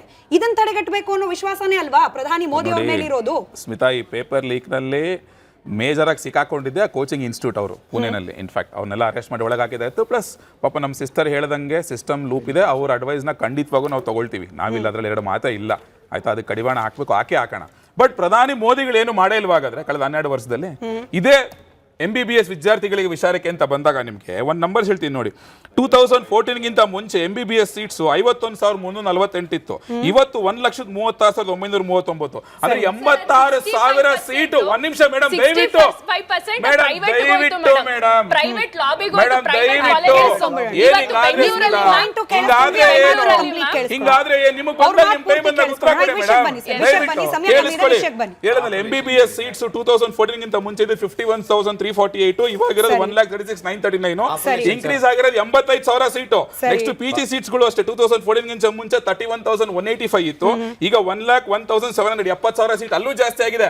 ಅಷ್ಟೇ ಯಾಕೆ ಮೆಡಿಕಲ್ ಕಾಲೇಜಸ್ 380 780 ಆಗಿದೆ, 390 ಎಕ್ಸ್ಟ್ರಾ ಆಗಿದೆ ನಿಮಗೆ. ಅಲ್ಲಿ ಗವರ್ನಮೆಂಟ್ ಇದೆ, ಪ್ರೈವೇಟ್ ಇದೆ, ಎರಡೂ ಇದೆ ಮೇಡಮ್, ಎರಡೂ ಇದೆ. ನಂಬರ್ ಆಫ್ ಸೀಟ್ಸ್ ಜಾಸ್ತಿ. ಮತ್ತೆ ಸೋನಂ, ನಾನು ಒಂದು ನಿಮಿಷ ಸೋನಂ ಅವ್ರ ಬಗ್ಗೆ ನಾನು ಉತ್ತರ ಕೊಡಬೇಕು. ಅಲ್ಲ, ಸೋನಂ ಅವ್ರ ಬಗ್ಗೆ ಒಂದು ಪ್ರಶ್ನೆ ನನ್ನ ಹತ್ರ ಇದೆ. 2007ರಲ್ಲಿ ಅಧಿಕಾರದಲ್ಲಿ ಇದ್ದಿದ್ದು ಯಾರು? UPS ಸರ್ಕಾರ ತಾನೆ. ಅವರೇ ಸೋನಮ್ಮ ಕೊಟ್ಟರ ನೋಟಿಸ್ ಅಲ್ಲಿ ಏನಂತ ಕೇಳ್ತಾರೆ ಗೊತ್ತಾ? ಒಂದು ಪ್ರಶ್ನೆ, you have been anti national connection in China and other places which have been or may be explained for anti national activities ಅಂತ ಅವರೇ ನೋಟಿಸ್ ಕೊಟ್ಟಿರೋದು. ಆಯ್ತಲ್ಲ, ನಟೋರಿಯಸ್ ಆಂಟಿ ನ್ಯಾಷನಲ್ ಅಂದ್ರೆ ರಾಹುಲ್ ಗಾಂಧಿ ದೇಶ ಬಿಟ್ಟು ಆಚೆ ಏನಾರು ಒಂದ್ ವಾರ ಹೋಗಿ ಬಂದ್ರು ಅಂದ್ರೆ ದೇಶದಲ್ಲಿ ಬೆಂಕಿ ಹಚ್ಕೊಳ್ತು ಅಂತಾನೆ ಅರ್ಥ. ಆಯ್ತಲ್ಲ, ಸ್ಟೂಡೆಂಟ್ಗೆ ನ್ಯಾಯ ಸಿಗುವಂತದ್ದು ಇವ್ರಿಗೆ ಬೇಕಾಗಿಲ್ಲ. ಇವತ್ತು ವಿದ್ಯಾರ್ಥಿಗಳ ಪರವಾಗಿ ಕೂತಿದ್ದಾರೆ. ಆ ಹಿನ್ನೆಲೆಯನ್ನ ನಾವು ನೆನಪಲ್ಲಿ ಇಟ್ಕೊಳ್ದಲೆ ಅಂದ್ರೂ ಕೂಡ ರಘುದೊಡ್ಡೇರಿ ಅವರೇ, ಸೋನಂ ವಾಂಗ್ಚುಕ್ ಅವರ ಪತ್ನಿ ಹೇಳ್ತಾರೆ, ವಿರೋಧ ಪಕ್ಷಗಳು ನಮಗೊಂದು ಭರವಸೆ ಕೊಡ್ಲಿ. ಸೆಷನ್ ಹೆಂಗೂ ನಡೀತಾ ಇದೆ, ಪಾರ್ಲಿಮೆಂಟ್ ಸೆಷನ್, ಇದರಲ್ಲಿ ಎಜುಕೇಶನ್ ಸಿಸ್ಟಮ್ ಬಗ್ಗೆ ನಾವು ಎಲಾಬರೇಟ್ ಚರ್ಚೆ ಮಾಡ್ತೀವಿ ಅನ್ನೋ ಭರವಸೆಯನ್ನ ನಮಗೆ ಕೊಟ್ರೆ ನಾವು ಪ್ರತಿಭಟನೆಯಿಂದ ಹಿಂದೆ ಸರಿತೀವಿ. ಬೇಕಾಗಿಲ್ಲ ಕಾಂಗ್ರೆಸ್ ಪಕ್ಷಕ್ಕೆ ಪ್ರತಿಭಟನೆಗಳು ಜಾಸ್ತಿ ಆಗಬೇಕು. ಒಂದು ಮಾತು, ಒಂದು ಭರವಸೆ ಕಾಂಗ್ರೆಸ್ಗೂ ಕೂಡ ಬೇಕಾಗಿಲ್ಲ. ಇದೆ ಅಲ್ವಾ ಅನುಮಾನ ಬರೋದು? ನೋಡಿ ಸ್ಮಿತಾ, ಮೊದಲನೇದಾಗಿ ಕೇಂದ್ರ ಸರ್ಕಾರ ಏನು ಸೆಷನ್ ನಡೀತಾ ಇದೆ, ಲಾಸ್ಟ್ ಟೈಮ್ ಸೆಷನ್ ಮಾಡಕ್ಕೆ ಬಿಡ್ತಾ ಇಲ್ಲ. ಸೆಷನ್ ಮಾಡಕ್ಕೆ, ಸೆಷನ್ ಅಲ್ಲಿ ಚರ್ಚೆ ಮಾಡಕ್ಕೆ ಬಿಡ್ತಾ ಇಲ್ಲ. ಸೊ ನಾವು ಕೇಂದ್ರ ಸರ್ಕಾರವನ್ನ, ಸ್ಪೀಕರ್ ಅನ್ನ ಒಂದು ನಿಮಿಷ, ಸ್ಪೀಕರ್ ಅನ್ನ ನಾವು ಕೇಳ್ತಾ ಇದ್ದೇವೆ, ಸ್ಪೀಕರ್ ಅನ್ನ ಕೇಳ್ತಾ ಇದ್ದೇವೆ. ನಾವು ಈ ರೀತಿಯ ಆಗಿರ್ತಕ್ಕಂಥ ನೀಟ್ ಹಗರಣ ಮತ್ತೆ 152 ಪೇಪರ್ ಲೀಕ್ಗಳ ಬಗ್ಗೆ ಚರ್ಚೆ ಮಾಡಬೇಕು ಅಂತ ಅವಕಾಶನ ಕೇಳ್ತಾ ಇದ್ದೇವೆ, ಅವಕಾಶನೇ ಕೊಡ್ತಾ ಇಲ್ಲ. ಇದಿಷ್ಟೇ ಅಲ್ಲ, ಕಳೆದ 10 ವರ್ಷಗಳಲ್ಲಿ ಸರಿಸುಮಾರು 8 ರಿಂದ 9 ವರ್ಷ ನಡೆದಿರ್ತಕ್ಕಂಥ ಎಲ್ಲಾ ಚರ್ಚೆಗಳಿಗೂ ಅವಕಾಶ ಕೊಟ್ಟಿಲ್ಲ. ಮನೆ ರಾಹುಲ್ ಗಾಂಧಿ ಅವರು 15 ಬಾರಿ ಇದನ್ನ ಪ್ರಶ್ನೆ ಮಾಡಿದ್ದಾರೆ, ಸ್ಪೀಕರ್ಗೂ ಪ್ರಶ್ನೆ ಮಾಡಿದ್ದಾರೆ. ನೀವು ಬೈಪಾರ್ಟಿಸನ್ ಆಗಿದ್ದೀರಿ, ವಿರೋಧ ಪಕ್ಷಗಳಿಗೆ ನಮ್ಮ ಹಕ್ಕನ್ನ ಪ್ರಶ್ನೆ ಮಾಡುವ ಹಕ್ಕನ್ನ ನೀವು ಕಿತ್ಕೋತಾ ಇದ್ದೀರಿ, ವಿರೋಧ ಪಕ್ಷಗಳಿಗೆ ನೀವು ಅವಕಾಶ ಕೊಡ್ತಾ ಇಲ್ಲ ಅಂತ ಹೇಳಿ. ಬಿಜೆಪಿ ಏಜೆಂಟ್ ಆಗಿ ವರ್ತಿಸಬೇಡಿ. ಜನಕ್ಕೆ ಅನ್ನಿಸ್ತಾ ಇದೆ ಪ್ರತಿಭಟನೆ ಹೆಸರಲ್ಲಿ ಭಾರತ ವಿರೋಧಿ ಘೋಷಣೆ ಮಾಡ್ತಾ ಇರೋದು ತಪ್ಪು ಅಂತ. ಅಲ್ಲ, ಅದು ಎಲ್ಲಾರ್ದು ತಪ್ಪು, ನೀವಷ್ಟೇ ಅಲ್ಲ, ಎಲ್ಲಾರ್ದು ತಪ್ಪೇನೆ. ಆದ್ರೆ ಕೇಂದ್ರ ಸರ್ಕಾರ ಮಾಡಬೇಕಾಗಿರ್ತಕ್ಕಂಥ ಪ್ರಶ್ನೆಯನ್ನ ಕೇಂದ್ರ ಸರ್ಕಾರ ಮಾಡೋ ಜವಾಬ್ದಾರಿಯನ್ನು ನಿರ್ವಹಿಸಲಿ. ದಿನೇಶ್ ಸರ್, ನೋಡಿ, ದೇಶ ವಿರೋಧಿ ಹೇಳಿಕೆಗಳು ಯಾರೇ ಮಾಡಿದ್ರು ತಪ್ಪು, 100% ತಪ್ಪು, ಅದು ನಾವು ಹೇಳ್ತೀವಿ. ಆದ್ರೆ ವ್ಯವಸ್ಥೆಯನ್ನ ಅಪ್ಲಿಫ್ಟ್ ಮಾಡೋದ್ರಲ್ಲಿ ಕಂಪ್ಲೀಟ್ ಫೇಲ್ಯೂರ್ ಆಗಿದೆ ಗೌರ್ಮೆಂಟ್. ಮತ್ತೆ ಇದನ್ನ ಲೋಕಸಭೆಯಲ್ಲಿ ಇದನ್ನ ಎತ್ತಿ ಮಾತಾಡೋದಕ್ಕೂ ತಾಕತ್ತಿಲ್ಲ. ಇವತ್ತು ಏನಾಗಿದೆ ಅಂದ್ರೆ ಎಜುಕೇಶನ್ ಫುಲ್ ಸರ್, ಇವತ್ತು ಎಜುಕೇಶನ್ ಫುಲ್ ಕಾರ್ಪೊರೇಟ್ ದಂಧೆ ಆಗಿದೆ, ಮಾಫಿಯಾ ಆಗಿದೆ. ಇವತ್ತು ಬಡವರಿಗೆ ಶಿಕ್ಷಣ ಸಿಗ್ತಾ ಇಲ್ಲ. ಎಲ್ಲ ಇವತ್ತು ಸಾಕಷ್ಟು ಚರ್ಚೆ ಮಾಡ್ಲಿಕ್ಕೆ ಅಂಶಗಳು ಬಾಕಿ ಉಳಿದು ಹೋಯ್ತು. ಆದ್ರೆ ನಮ್ಮ ಅಂದ್ರೆ ಸಾಮಾನ್ಯ ಜನರ ನಿರೀಕ್ಷೆ ಇಷ್ಟೇ, ಒಂದೇ ಒಂದು ಪರೀಕ್ಷೆ, ಒಂದು ಚಿಕ್ಕ ಪರೀಕ್ಷೆ ಫೂಲ್ ಪ್ರೂಫ್ ಆಗಿ ನಡೆಸುವಂತಹ ವ್ಯವಸ್ಥೆ ತರುವಲ್ಲಿ ಕೇಂದ್ರ ಸರ್ಕಾರ ದಯವಿಟ್ಟು ಯಶಸ್ವಿ ಆಗಲಿ. ತಪ್ಪು ಮಾಡಿದವರಿಗೆ ಶಿಕ್ಷೆ ಕೊಡೋ ಧೈರ್ಯ ತೋರಿಸಲಿ. ವಿರೋಧ ಪಕ್ಷವೂ ಕೂಡ ಜವಾಬ್ದಾರಿಯನ್ನು ಅರಿತು ಪಾರ್ಲಿಮೆಂಟ್ ಸೆಷನ್ ನಡೀತಾ ಇದೆ, ಶಿಕ್ಷಣ ವ್ಯವಸ್ಥೆಯನ್ನು ಸರಿ ಮಾಡೋದ್ರ ಬಗ್ಗೆ ಒಂದು ಕನ್ಸ್ಟ್ರಕ್ಟಿವ್ ಡಿಬೇಟ್ ಪಾರ್ಲಿಮೆಂಟ್ ಸೆಷನ್ ನಲ್ಲಿ ಮಾಡುವ ಆ ಒಂದು ವಿಶಾಲ ಮನೋಭಾವ ತೋರಿಸಲಿ ಅಂತ ಆಶಿಸ್ತಾ ಚರ್ಚೆ ಮುಗಿಸ್ತಾ ಇದ್ದೀನಿ. ಧನ್ಯವಾದ ಎಲ್ರಿಗೂ ಚರ್ಚೆಯಲ್ಲಿ ಭಾಗಿಯಾಗಿದ್ದಕ್ಕೆ. ನೋಡ್ತಾ ಇರಿ ರಿಪಬ್ಲಿಕ್ ಕನ್ನಡ, ಇದು ನಿಮ್ಮ ಧ್ವನಿ.